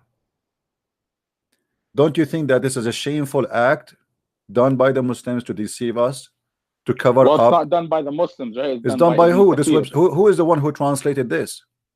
Ibn Kathir. Ibn Kathir translated this to English? Well, I don't know who translated it, but whoever translated it was the guys. One who did, Ibn Kathir is the one who translated this to English. Obviously, it wasn't, but I'm saying the person who translated it is the one who did it, right? My friend, if he is the one who translated, why the Muslims don't say to him, take it down, this is a false translation? What happened to Ibn Kathir? He ate it up. Almost 60-70% of Ibn Kathir is gone. Why the Muslim don't complain? Why Muslim don't say this is a false translation? I don't know. Okay, now, so now did you prove to yourself? You promised me that if you discover that this is what the Quran is saying, you will leave Islam. That the Quran is saying that women have a sperm coming from her ribs, the location of the necklace, and the sperm of the man is coming from the backbone. You promised me you will check it out. If this is true, you will leave Islam. Yeah, and I talked to my mom, but like, so can I explain it? Go ahead. Okay, so the first thing she told me was in the Quran it says nothing about sperm leaving a woman. It says the salb and what's the other? I don't remember what the other word is, but you know what I'm talking about. It doesn't say sperm leaving the woman. You see, Ali, I don't want to insult you, but you remember what you said to me?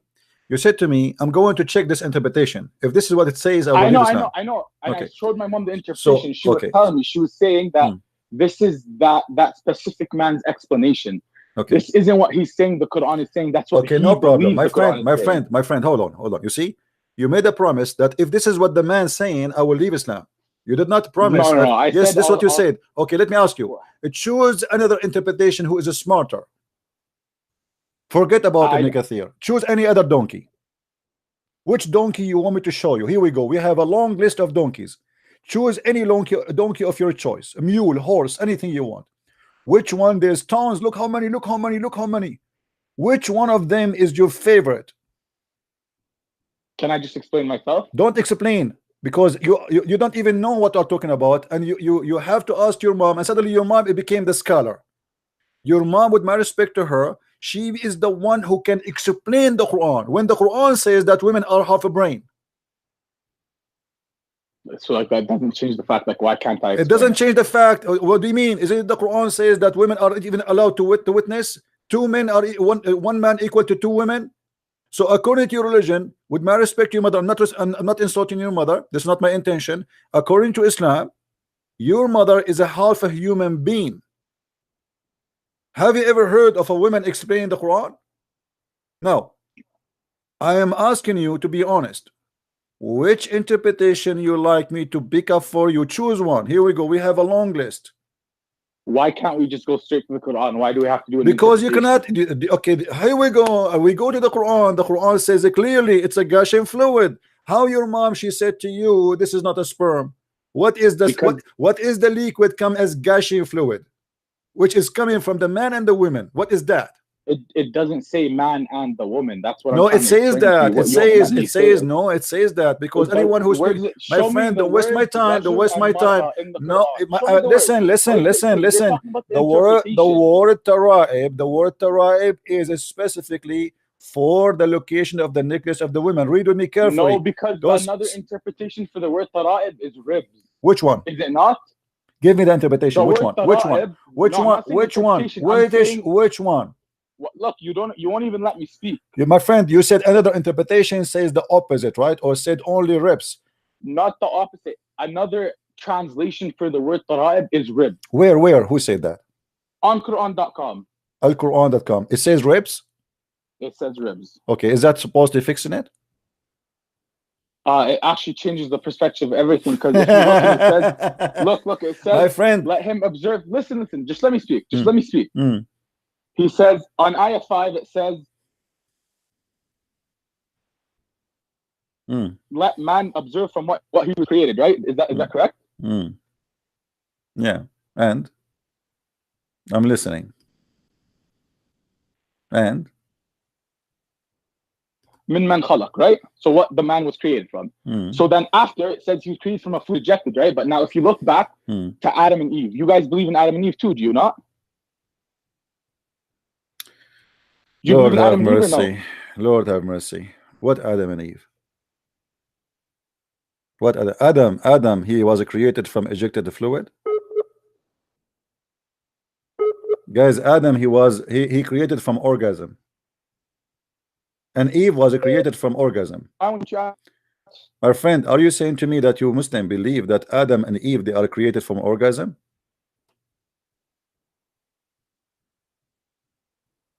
Hello? I lost you. Say again what you were saying. I said, was Eve not created from one of the ribs of Adam? This is about the ribs of but you see the ribs, you are the one who said to me that this is the ribs of the women. Isn't it the ribs of the women or the ribs of the man? I didn't say ribs of, I said, bro, the woman. No, my friend, don't be stupid. Don't be stupid. It says gushing fluid. It says gushing fluid. Look what the man is created from, gushing fluid, coming from between the backbone of the man and the ribs of the women. And this is have nothing to do. Listen, my friend, I am not a kid. Don't waste my time. Okay, you want okay, look. It says coming from between the backbone and the ribs, right? The backbone of the man and the ribs of the women. Okay, when women release eggs, where are they released from? From their nose. Where? You tell me. From their They're ribs? released from no, it's not released from the ribs. It's from released from an area near their ribs. Near the ribs. Not near. How under, near? How near? Under in I don't know, in the woman reproductive system. That's My where the friend, eggs are it released. says okay. So when it says gushing forward, did it say gushing out of? Okay, no problem. I want you to show me forward? one interpretation. I agree with you. Why can't you take my interpretation? Who I'm are confused. you? You don't even know how to read the words. I actually do know. I found another app that like does it because I don't know how to read the words when they're on Really? top of each other, but when they're side by side, Okay. I can. Okay, let me ask you. So all the Muslim scholars in the world, they are stupid, and you are the only smart guy who got it right. That's not what I'm saying. I'm saying I have my own interpretation, and I'm allowed to have my own interpretation. Okay, let me. Okay, look, answer me this. Some people believe. Do you believe Jesus is God? Why you are changing topic now? I'm just giving you an example. Do you believe Jesus is God? Yes. This is going to be on the same topic. Okay, there are some Christians who believe Jesus isn't God, that he's the Son of God, right? No. Yes, there is. There's many Christians who believe that. No, that's false. You know, this Okay, you're saying that's false, but some people do believe it, right? my friend, you can believe whatever you want, but Christianity, Okay, so you cannot call him a I'm not Christian. You saying cannot me, call. I'm not saying me. Hold on. You cannot call someone Christian if he believe in something not the Christian believe in. You can call him Jehovah's Witness. You can call him whatever you want. Every belief has a name. Christians are those who believe that Jesus is God. As simple as that. They believe in the Father, the Son. It's not up to you. No, you do not know some Christians. Those are not Christians. I do know. When I say a Muslim, you okay, have you ever heard of a Muslim who don't believe Muhammad is a prophet? Not myself, no. Okay, so in order to call you a Muslim, you have to believe in Muhammad as a prophet, correct? Correct, but Okay, there's some so differences set up. between the beliefs of Listen, Muslims, don't aren't talk there? to me like a kid. In order to believe, not. that you are somebody is a Christian, he have to believe in the Father, the Son, the Holy Spirit, and he have to believe that we have one God and Jesus is our God. So if you have someone who don't believe Jesus is God, that's his problem. This is not a Christian. He can be Mormon, he can be Jehovah's Witnesses, or he can be a Muslim maybe. I have a question though. If Jesus is God, how was he killed? That's a good question. So you are saying if Jesus is God, he should not be killed, correct? You can't die if you're God, can you? You are right. God doesn't have a beginning or an end. Thank you. You just prove to me that Jesus is God in Islam, because according to Islam, Jesus was not killed.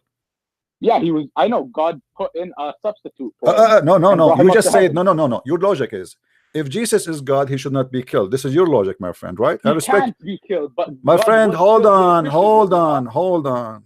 It's you who said to me how God can be killed, correct? Okay. Correct. Jesus, he was not killed in Islam, so he must be God. And he right now he's in heaven, he's there for 2,000 years at least. So he must be God in Islam. But that means Christianity's false because Jesus was killed. But that's mean no, hold on. But that's mean that Jesus still is God. How would he be God if he got killed on the cross and then resurrected? Well, you see, I'm going with your logic. If Jesus is not God, he should. Even if you go with my logic, friend, but it becomes flawed. No. That will just change the fact that if Jesus was crucified or not, but still he's God. So if he wasn't crucified, then all of Christianity is false. Listen. I'm going with your logic. Don't run away from your logic. You are the one who said to me, if Jesus is God, he should not be killed. In Islam, Jesus was not. My friend, that's mean we are right anyway. That's mean we are right anyway, because it's still at the end of the day, what is important for us that Jesus is God. So it's confirmed in your cult that Jesus is God anyway. So you have now to leave Islam and accept that Muhammad must be a false prophet, because your logic is if Jesus is God, he should be alive and no one would be able to kill him. So why you don't leave Islam? Because what you do is you complain on your live a lot of Muslims always want to talk about Christianity and they never want to talk about their own belief because they're afraid. But you're doing the same thing here. I just answered you. I got you busted from your logic. I got you busted from your logic. I got you busted from your logic. From the perspective of a Muslim. Answer me from the perspective of a Christian. I answered you. I answered you. Secondly, okay, let me answer you now. Let me answer you as a Christian. No problem. Me as a Christian, we believe that God, nobody can kill him. Simply, they killed the flesh of the man. Jesus said, before Abraham I am, which means his existence had nothing to do with the flesh of the man. So the flesh of the man was killed, but God will never be able to kill, and nobody can kill God. He is always alive. He is the living God. So they killed the man. Listen, I'm asking you as a Christian. Either you want to listen, either you want to listen. So the one who was killed is the flesh, but not God. God always is alive. So this is why Jesus, you know, when he came back to them, he came with the flesh to prove that this is what happened. I am him, the one who promised you that I am the resurrection. Jesus said, I am the resurrection, I am the life, I am the truth. All of those are title only given to God. I am the Alpha, I am the Omega, I am the beginning, I am the end. So when Jesus came back to his disciples and he showed them his hands, that this is me, because they could not believe how he come back from life. I mean, this is your, they crucify you. So he showed them that death will not overcome him. He overcome death.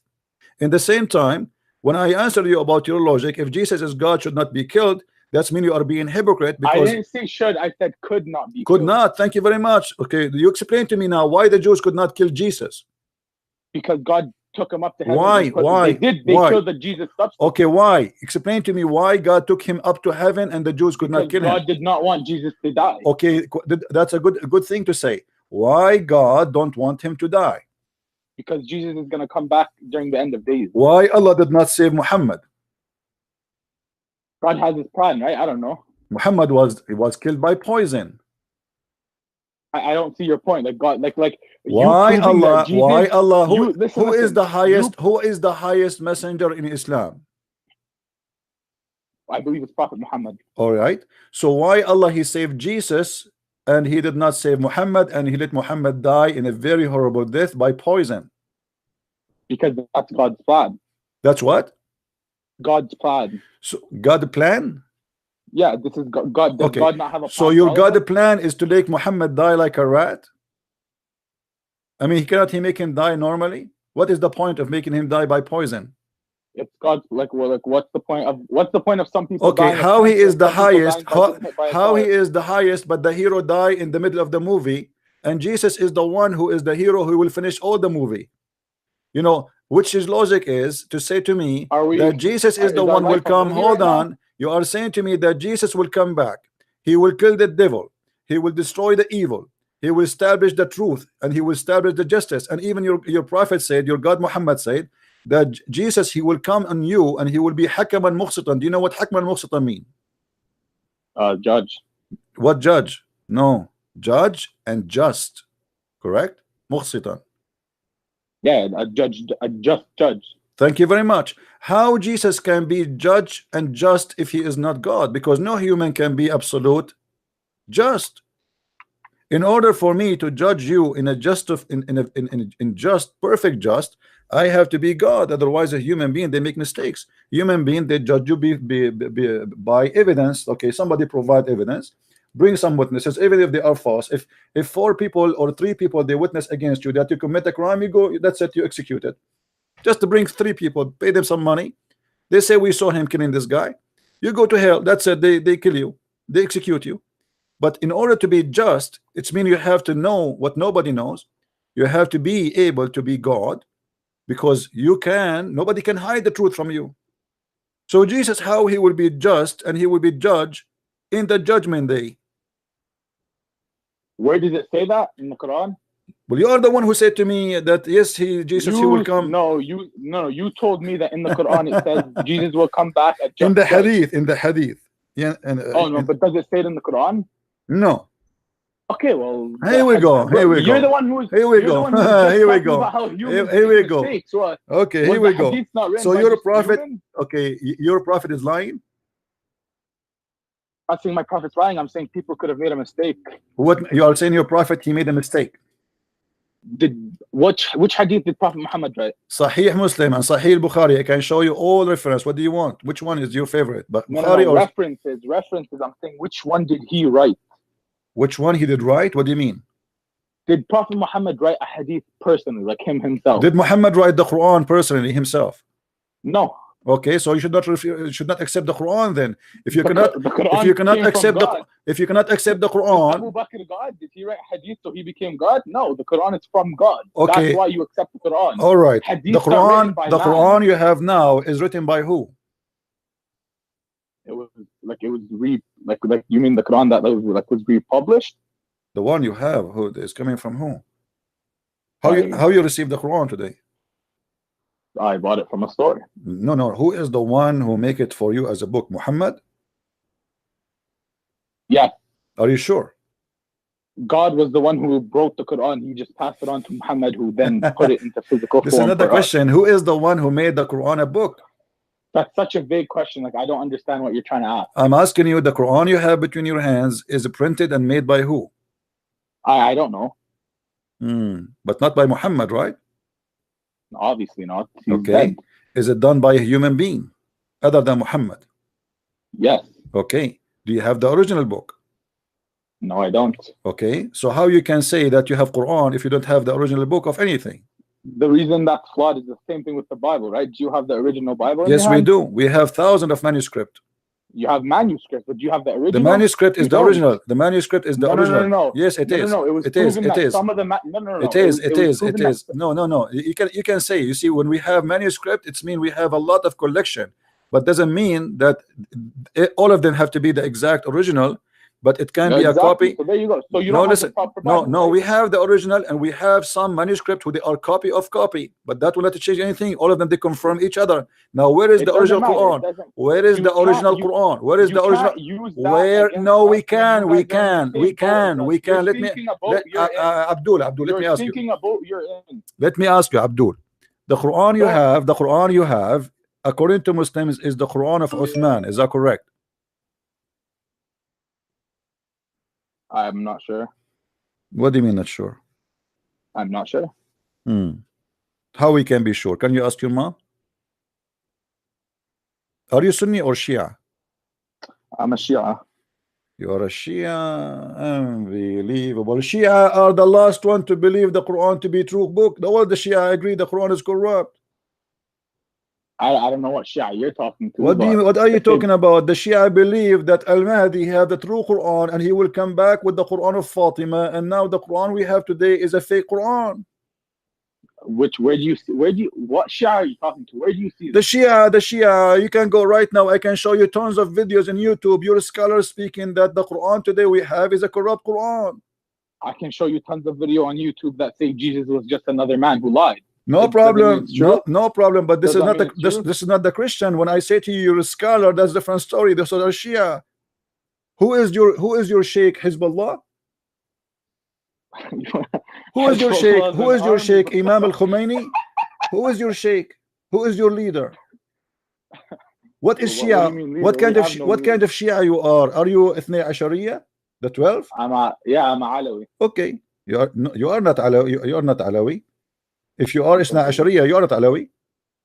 I believe in Imam Ali. Like that. Okay, so you are Ithna Ashariya. Okay, all the Ithna Ashariya agree that the Quran is corrupt. All? Then why do I not agree? You don't agree? No, I don't. All right. Well, my friend, obviously you do not know your religion, because all the Shia, agree that the Quran is corrupt. And as long as you don't want to tell me, who is the scholar you learn Islam from today? I'll go upstairs and ask my mom. I'll go upstairs, go on.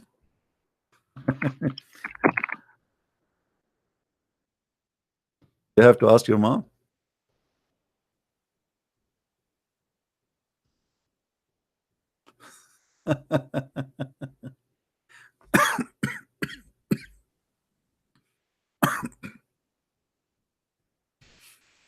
Let us take another Muslim. This guy is a kid. Hello? Hello. Hey, the friend of Zakir Naik. How are you? How are you? How are you, my friend? I just got yesterday I gave you a chance and we discussed, and you know what? I'm a potato. I agree with you. You're a potato. I'm stupid. You're a potato. I'm a potato. But here's the thing, my brother. I don't care if you're a potato or not. I want you to agree with me that your prophet is potato. I cannot agree with it. I want to know why is it according to New Testament Jesus? Let me ask you. Hold on. If you're a prophet is not potato, how he say the following? Can you explain to me, please? Can you explain if you're a prophet is not potato, why he say in the genealogy of Jesus Christ? Why can't you answer? You always ask questions. Okay, go ahead. Okay, ask me the question. But you promised me you will answer my question. All right? Okay, go ahead. Okay, that's fine. You give me time. I promise you I will answer anything. 2 Timothy 3:16 says all scripture is inspired by God and is profitable for doctrine, for reproof, for correction, and for instruction into righteousness. Now, if you look at Genesis chapter 38, it speaks about Judah having sex with Tamar, They beget bastard children, Perez and Zara, and these children become entered in the genealogy of Jesus Christ. There are 6 bastards and begetters of bastards in his genealogy. Now, according to 2 Timothy 3:16, is that the doctrine, reproof, correction, or instruction into righteousness? Because Deuteronomy chapter 22, verse 28 says that if a man that finds a woman that is not married to her and he rapes her, then the punishment is that she should basically go and live with the rapist for the rest of her life. I just want to know, where does this fit in the book of God? Is this a doctrine? Is it a reproof? Is it correction or instruction to righteousness? Because they insult Jesus. They say he's a bastard. In his genealogy, there are 6 bastards. Are you done? Are you done? I just want to know, yes, okay, are you done? Yes. Shall I answer you or no? There's just one point. No, you give me that question. Let me answer you, please. All right? Okay, but okay. You know what the question was? 2 Timothy 3:16 says all scripture is for inspired, doctrine, reproof, correction, instruction to the righteousness. Now my question is, what is the significance of a raped woman marrying a rapist and Judah having sex with Tamar, begetting bastard children, and these children of bastard descent end up becoming the great grandfathers of Jesus Christ? There are 6 bastards and begetters of bastards in his genealogy. Did he come to die for their sins? What is the moral behind that, and where does that fit in 2 Timothy 3:16? That's the question I need to ask. Are you done? Yeah, yes, on that point, and then we can go on. My friend, hold on. Yes, come on, take it easy. The friend of Zachariah. By the way, did you call Zachariah for me? He's in Malaysia now. I didn't get to speak to him, but I promise you, if you allow me to this, I will arrange him to come via Skype. But it has to be Skype, and you need to show yourself because you're always hiding behind the computer. No problem. Can't you do your public? No problem. Why do you hide yourself? What are you afraid? Who's going to kill you? My friend, I am not. Who's going to kill you? Okay, hold on. I am not good looking if like Zachariah. Secondly, take it easy. I don't like to show myself. Is that a problem for you? Are you interested? There's no problem. Are you interested in my look? Why no, I am not afraid, my friend. If I am afraid, I will not write books about your false prophet. Trust me. So why you hiding behind computer? So I am not. Don't change the topic. You're a prophet. He ran away all the Ethiopia. Does that mean he's a coward? He was being persecuted. That's why he ran away to Okay, Ethiopia. thank you very much. So as long you are, so what if he's persecuted? Why he ran away unless he is fearing for his life? Does that mean he's a coward? Yeah, he's fearing for his life. Okay, so he was a coward. So he was a coward. So you are saying to me he was a coward. So you are saying to me, oh, hold on. So you are saying to me your prophet was a coward because he feared for his life. He was fearful for his life as a human being. They were threatening to kill him. Okay, so I receive death threat every day from the follower like you. I don't. Why would I kill you? Okay, then shut up. I like you ask no. This is the lie. According to Islam, the one who insulted the prophet should be killed, and you know that, and you are a liar. Now let me answer you about that. Let me answer you. I can show you that. I can get you busted right now. Listen.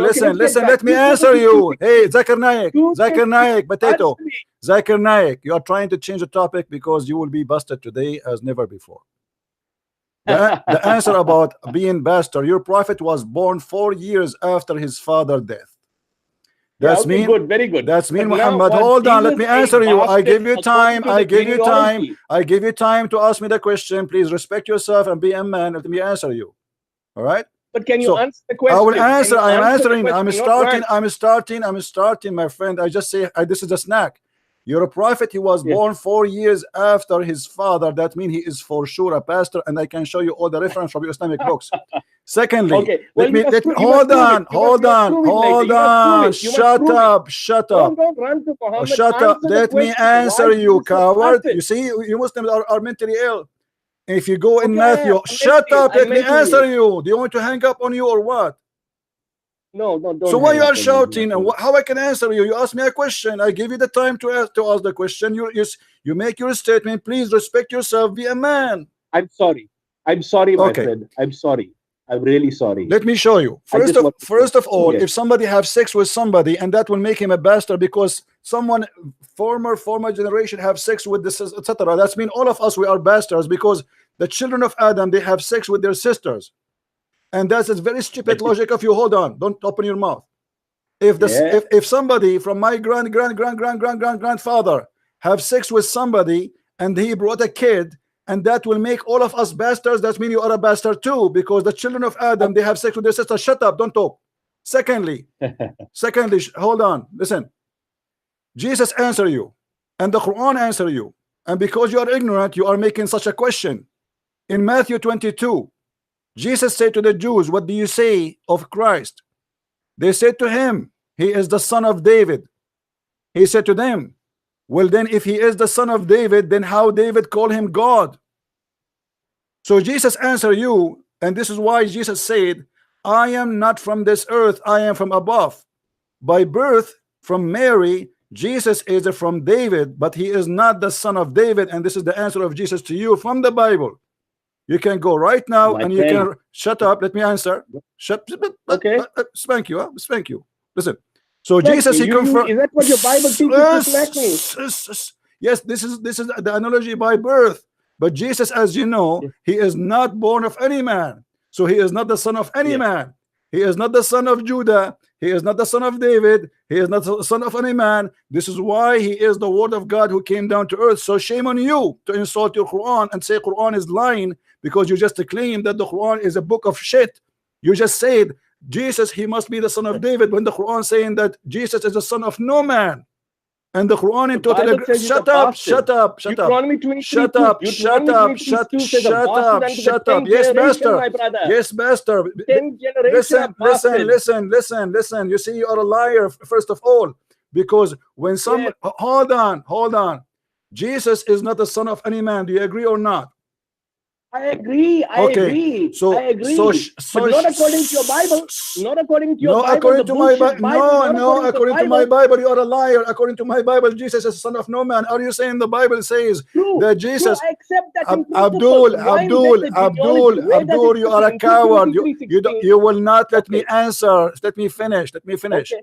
So when Jesus said to them, in Matthew chapter 22, and we can read it from verse number 42, 43, 44, 45, 46, and this is the verse, by the way, getting you and Zakir Naik busted, because you said to us, show me one verse, one place in the Bible says that Jesus says, I am God. He said there, how David called him God, Jehovah. How he called him Jehovah, if he is the son of David. So Jesus himself, he answered you saying, I am not the son of David, I am the God of David. Secondly, if we go in the Quran, he doesn't say that. Shut up. It says no, it says that. It says that. You are a coward. Okay, you want to read it? I caught you out. You want to read it? I caught you out. If I show it to you, give me the best. Listen. Matthew 22. Yeah. Matthew 22. Matthew 22. Sir, the 2 Timothy 3:16 says, doctrine, reproof, correction, instruction. Read it, Matthew 22. Read it. Potato, you said Matthew 22. Read it. Correction. Don't make me hang up on you. Potato, don't make me hang up on you. Be a man. Read it. I'm losing my voice. Read it.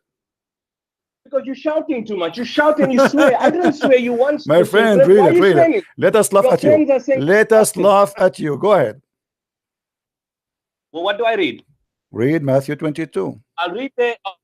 Okay, I'll read it. Read it. Okay, read it from verse number. Read it from verse number. Let me show it to you on the screen so we can laugh together. Let me show it to you on the screen. I want you to read for me. I want you to read for me. I want you to read for me what is in the screen, please. Read on the screen. Yeah, if a man finds a damsel, I'm just trying to check. If a man finds a damsel, this is what I got here, that is a virgin and rapes her, she shall be his wife. See, here we go. You are a coward, you are a potato, you are a son of muta, and you will not answer. Shut up, you coward. I answer you, and you are a coward. You are not an honest man. And your prophet is the son of muta, and your prophet, he allow you to do muta. If you are if you are saying, don't call me again, coward, don't ever call me again. I want a man to talk to me. This is what the Bible is saying, and this is what the Quran is saying, that Jesus is the word of God sent down to Mary. Coward. I will call you when I'm done, because you will not let me talk. Read with me what the Bible says. potato. But don't call me potatoes. Don't call me, wait. But as the Pharisees were assembled, this page keep jumping. Yeshua asked them and said, what are you saying about the Messiah? Whose son is he? They were saying to him, the son of David. He said to them, how did David by the Spirit call him the Lord Jehovah? He called him what? The Lord Jehovah. Who is Jehovah? Our God, our Creator. For he said, the Lord Jehovah said to my Lord, sit at my right hand until I place your enemy under your feet. Therefore David called him the Lord Jehovah. So how is he his son? The answer for you is there, you stupid idiot. Are you admitting that you are being stupid? I agree, I'm an idiot. No. I want not you. I want you to say that Muhammad is an idiot, because let me show you now. No, let me show you. Let me show you. Hold on. Let me show you. Isn't it your prophet? He said that Jesus is the word of God sent down to Mary. Yes or no? Yes, it did. Every human being is the word. Inna mathala Isa inda Allahi kamathali Adam khalaqahu min turabin thumma qala lahu kun fayakun. Okay, hold on. You just quote for me. You just quote for me a great example of Muhammad to be a false prophet. Why? The verse you quote for me, the verse you quote for me, proving Allah to be false, because Allah did not say to Adam, be, and he was, did he? He did. He said, Inna mathal Isa. My friend, that's a big fat lie. That's a big fat lie. The Quran, Abdul, the Quran says that Allah created Adam from mud. He did not say to him, be, and he was. But the point, every human being, he did not say be. No. Don't lie. When you say, shut up. When you say kun fayakun, that's mean he said to him kun, and he was. But the verse saying that Allah created Adam in stages and he took him time, and even your prophet said that when he created Adam, he said to him, Allah finished me before the sun set. Is that correct? I agree. I agree. Yes. Thank you very much. So the verse you quote for me. So the verse you quote for me is shut up. Let me answer. Let me complete. Let me answer. Okay. So the verse you said to me, when you said to me, the similarity between Adam and Jesus, he said to them, be and was. That means Allah saying that he said to Jesus, be and he was, and he said to Adam, be and he was. But we check, we find that he never said be to anything. Hold on. I want to show me I want you to show me one proof in the Quran that Allah he said to anything be and he was. Okay, hold on a second. When I gave the example, I understand the point. It's not instantaneously; it's a process. For example, so you are saying you got Allah lie. You are saying Allah lie. So Allah okay, hold on. So Allah he said be. Okay, hold on. Allah he said be, and it was, but he never did be and never was. So you are saying to me, your God Allah did lie to you. Because if you cannot show me, if you cannot show me one example of Allah saying be and it was, that means this statement is a false statement. I can show you in the book of Genesis that God he said, let be light, and light was. That is God. Let be light. Let be light. Now listen. But that will not change our topic. Jesus is the word of God. Is he the son of any man in the Quran? Is he bastard according to the genealogy? Because Deuteronomy 23:2 says he's a bastard. My friend, according to your stupid Quran, according to Deuteronomy, my Quran is stupid. Okay, but what about Deuteronomy 22? Guys, did you hear this? Did you hear the Quran? He just admitted the Quran is stupid. We heard him saying my Quran is stupid. Okay, listen. Okay, let me ask you. Okay, let me ask you. Do you really believe? I want you to be honest. I want you to be. You see, you are a donkey like Zakir Naik. You keep repeating yourself. You shout too much because you don't want to listen. I just answer you. Shut up. Don't call me again. You are a coward. I gave you the answer that Jesus is the son of no man, and this is what the Bible teach. He is the son of no man. He is the God of all men. Jesus said, before Abraham I am. So how Abraham can be his father? Don't call me Ali. You are a kid too. I'm done with kids.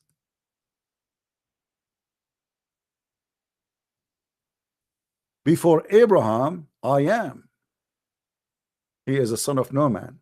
And if we are, you know, when you say 10 generation, do you know even what 10 generation mean? There's 10 generation between Moses and Jesus.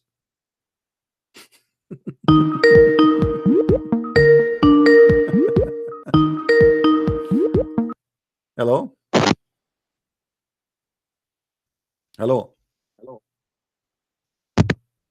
Are you there? Hello. Are you there? Yes. Hello. Yes. I hear you. Go ahead. Hello. Okay. Assalamu alaikum. Wa alaikum assalam. How are you? I'm all right. Okay. What do you say Yeah, about your brother? He was saying that Allah, he said to Adam, be, and he was. Did Allah created Adam by saying be? I heard he was created in stages. Right. So why Allah is lying, saying that Adam is the same as Jesus, when neither Jesus or Adam was created by be? Why the Quran is giving us a very serious stupid? Because he's trying to prove to us that Adam and Jesus are the same, but neither Adam, neither Jesus was created by be. So how stupid it is to say, I created you by saying be, but he did not create neither Adam, neither Jesus by be. He was created. Don't you agree with me that this is stupid from God to claim such a thing? He was clearly not created by just a word. He was created in the womb. Correct. And the Quran Jesus. never, and the God of Islam never created anything according to the Quran by be. Anything, nothing. Not the trees, not the mountains, not the land, not the earth, not the sun, not the light, nothing. So why the Quran lying, saying, why the God of Islam contradicting himself, saying that he created by saying be, but when he never did say be, and nothing created by be? You know what?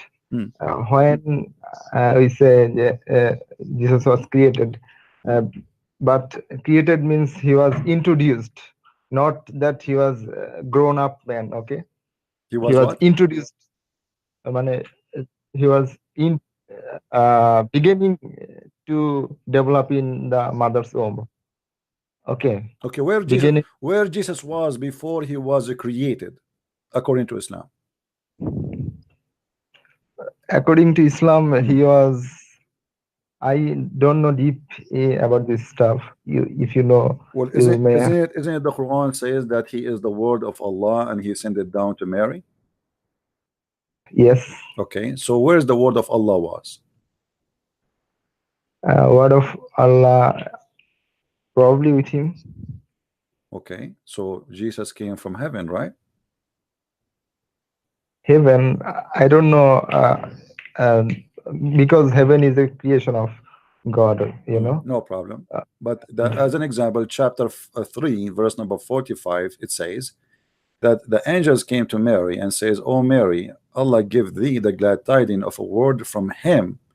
His name, here the first translation saying will be, it doesn't say will be, it says his name is Christ Jesus. Okay. So he have a name, not will be. This is the first translation. He have, do you know Arabic? I can show you the Arabic. Okay. No, I don't know. Okay, it says إذ قالت الملائكة يا مريم إن الله يبشرك بكلمة منه اسمه المسيح. Not his name will be. So his name is the Messiah. Isa, not Jesus, doesn't say Jesus here. The son of Mary. So now what we have a word from God who is coming down to earth, and that word, his name is Christ. Do you agree with that? I think here the word means the news of the pregnancy. Okay. Yeah, but this is not the question. This is not what I'm saying. I'm saying, my friend, that Jesus, before he come to Mary, he was what? He was a word from God. Okay. Right? Okay. Let me read it. Behold, the angel says, "O Mary, Allah giveth thee glad tidings of a word from him. His name will be Christ Jesus, the Son of Mary, held in honor in this world and the hereafter. and of the company of those nearest to Allah. Hmm. Okay, here of a word from him. Word from him means what? The news of the pregnancy, the news of the miraculous birth. She will be. No. You see, the news is that he will have. I'm sending to you a word coming from God, which is a person who his name is a Christ. Can the word be a man in the same time? It's a word and a man in the same time. Was Jesus exist when the angel said to Mary that I am coming to you with the news of a word? You see, anyone can be existed in any time, because before I was born, I was in the form of soil. You might say this is a false philosophy, my friend. This is not real, because I can say that Adam before was exist, he was a dirt. That's not really this is not logical. When we talk about Adam, we talk about Adam as a person, not Adam as a bunch of dust. So you know that. Yes, a person can also have various different stages. A person may be a child, a person may be grown up. But Mary now, she is not pregnant yet. She is, because after that Allah he breathed into her. He breathed. After that Allah breathed. So Jesus is not there, and Allah did not say to Mary, be pregnant, and she was. He did an action. He did breathe the same as he did to Adam. In Adam he did make a mud, and then he breathed into the figure of the mud. In the case of Jesus, it says وَنَفَخْنَا فِي فَرْجِهَا. So Allah he blow into her vagina, which is very disgusting and stupid to say, because if God is God, as the previous Abdul he said that Allah he said be is going to be. As long Allah he can say be is going to be. So what was the point of breathing into the vagina of Mary? Can you tell us? No, I cannot tell us what's the point. What is the point, really? What is the point if he is going to create him by saying be? If the similarity between Adam and Jesus is be and was, but neither Adam, neither Mary, neither Jesus, neither any of us was created according to Islam by saying be. Nothing in this world created in Islam by be. Allah he took him 2 days to create the earth, 4 days to create everything on top of the earth, and then 2 days to create everything in the heaven and the stars. Yes, the B indicates the beginning of the stages. Okay, when he my said friend, the no, B, there's no beginning. There's no beginning, my friend. There's no beginning, because the B will make you exist, not beginning to exist. So yes, Allah did not create the mud by saying be mud. Allah did not create the earth by saying okay. Show me my friend. Don't give me philosophy. Don't give me philosophy. You are giving me philosophy. You look like you are under the influence of the Hindus. Are you? No. Okay. So why you are saying to me the beginning and this is philosophy? We are talking about religion, not philosophy now. When the God of Islam, my friend, does the Quran says we breathe into her vagina? Yes or no? Does it say that? I don't know. Breathe into her. We can find that in many verses in the Quran. As an example, chapter 21, verse number 91. Right? Okay, let's see. Okay, so the Quran says clearly that Allah he breathed into Mary's vagina, and you know he made her pregnant by that breathing, not by saying be. So why he didn't say okay, we created Adam the same as Jesus by breathing? That will be accurate according to the Quran. But saying be and he was, that's a stupid example, because he did not say be and never was by saying be. Same as Adam. Like if you go in the Quran, it says that وَكَانَ الْإِنسَانُ عَجُولًا. وَكَانَ الْإِنسَانُ عَجُولًا. Okay, what does that mean? Ajula, that's mean that a human being was ever hasty. Okay, what does that mean? If you go and see the interpretation, you will find, this is chapter 17, verse number 11. You will find that a human being, when Allah was creating him, Adam, and that is the story of Adam. Adam said to Allah, finish me before the sun set. You know the story, right? And no, let's say that okay again. let me show you 17:11. This is Ibn Kathir. The favorite Abdul for the Muslims.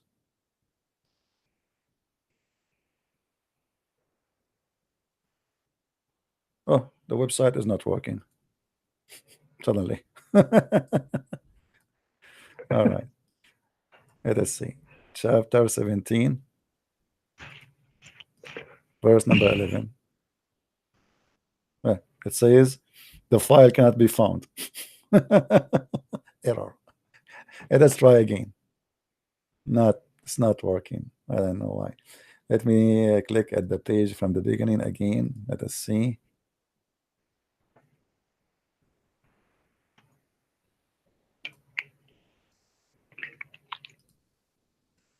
No, it's not working. Anyway, you can see the story where it says that when Allah he breathed into Adam. Let us see if in this website maybe we can get the story here from different 17.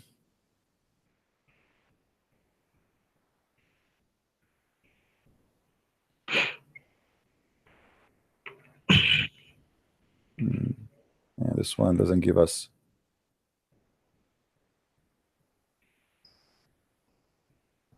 Yeah, it doesn't give us the details in here.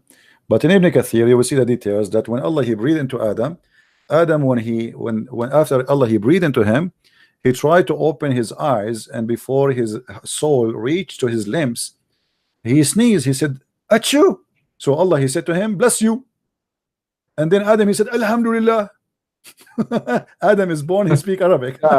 We say Alhamdulillah. Do you really believe in this garbage that Adam he is born, he speaks Arabic? Really? I mean, isn't it obvious that this is really stupid? I mean, how you can believe in such a madness? Adam he speak Arabic right away. He said Alhamdulillah, no.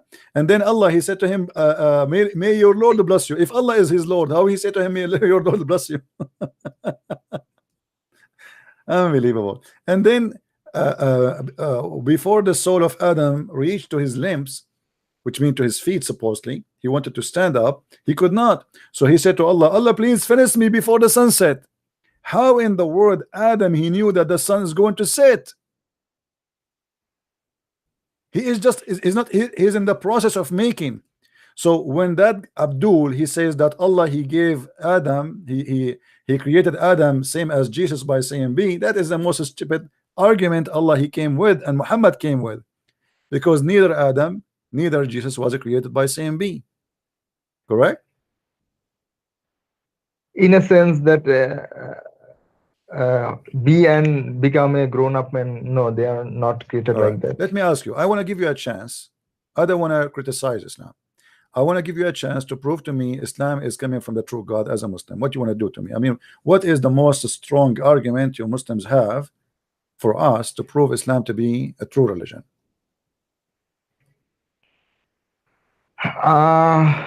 Probably the concept of God. What is the concept of God? Where we can find the concept of God in Islam? Surah Ikhlas. Kul huwallahu Allahu samad lam yalid wa lam yulad wa lam yakul lahu kufuwan ahad. No, it doesn't say Qul huwallahu samad. It says Qul huwallahu ahad. Yeah, it's not. Doesn't say Qul huwallahu samad. Now let me ask you, what ahad mean? Ahad means one. That's not true. Ahad mean one of. So how Allah he says that he is one of? That is a mistake. You can go right now, I can type for you the word ahad in the Quran, and you will find that the word ahad always come as one of, never as one. Here we go. I will type the word ahad in the front of you on the screen. I want you to look with me. You can copy, take a snapshot. Here we go. Okay, ahad. Here we go. Look, all those verses. Ma min ahad. You see the word ahad? Ahad. All of those are ahad. Okay. If we search now for the word ahad, we will find the Quran always. Choose for me any verse you want. Have the word. All those verses have ahad. Choose any of them, and you will see that always the word ahad come as one of. But in the sentence Kul huwallahu ahad. Qul huwallahu ahad. That is the wrong verse. In order to be one of, there must be one of what? One of God. Right. Okay. Let me ask you. If there is any other creators in Islam? creators, what do you define as a creator? Well, the one who created Adam is Allah, right? Yes. Okay. If there's any other creators beside Allah who created the human beings? Human beings?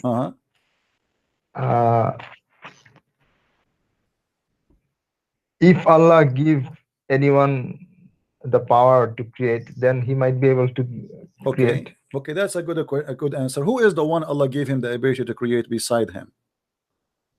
I think Jesus was given. Okay, so now we have two creators. We have Allah and Jesus.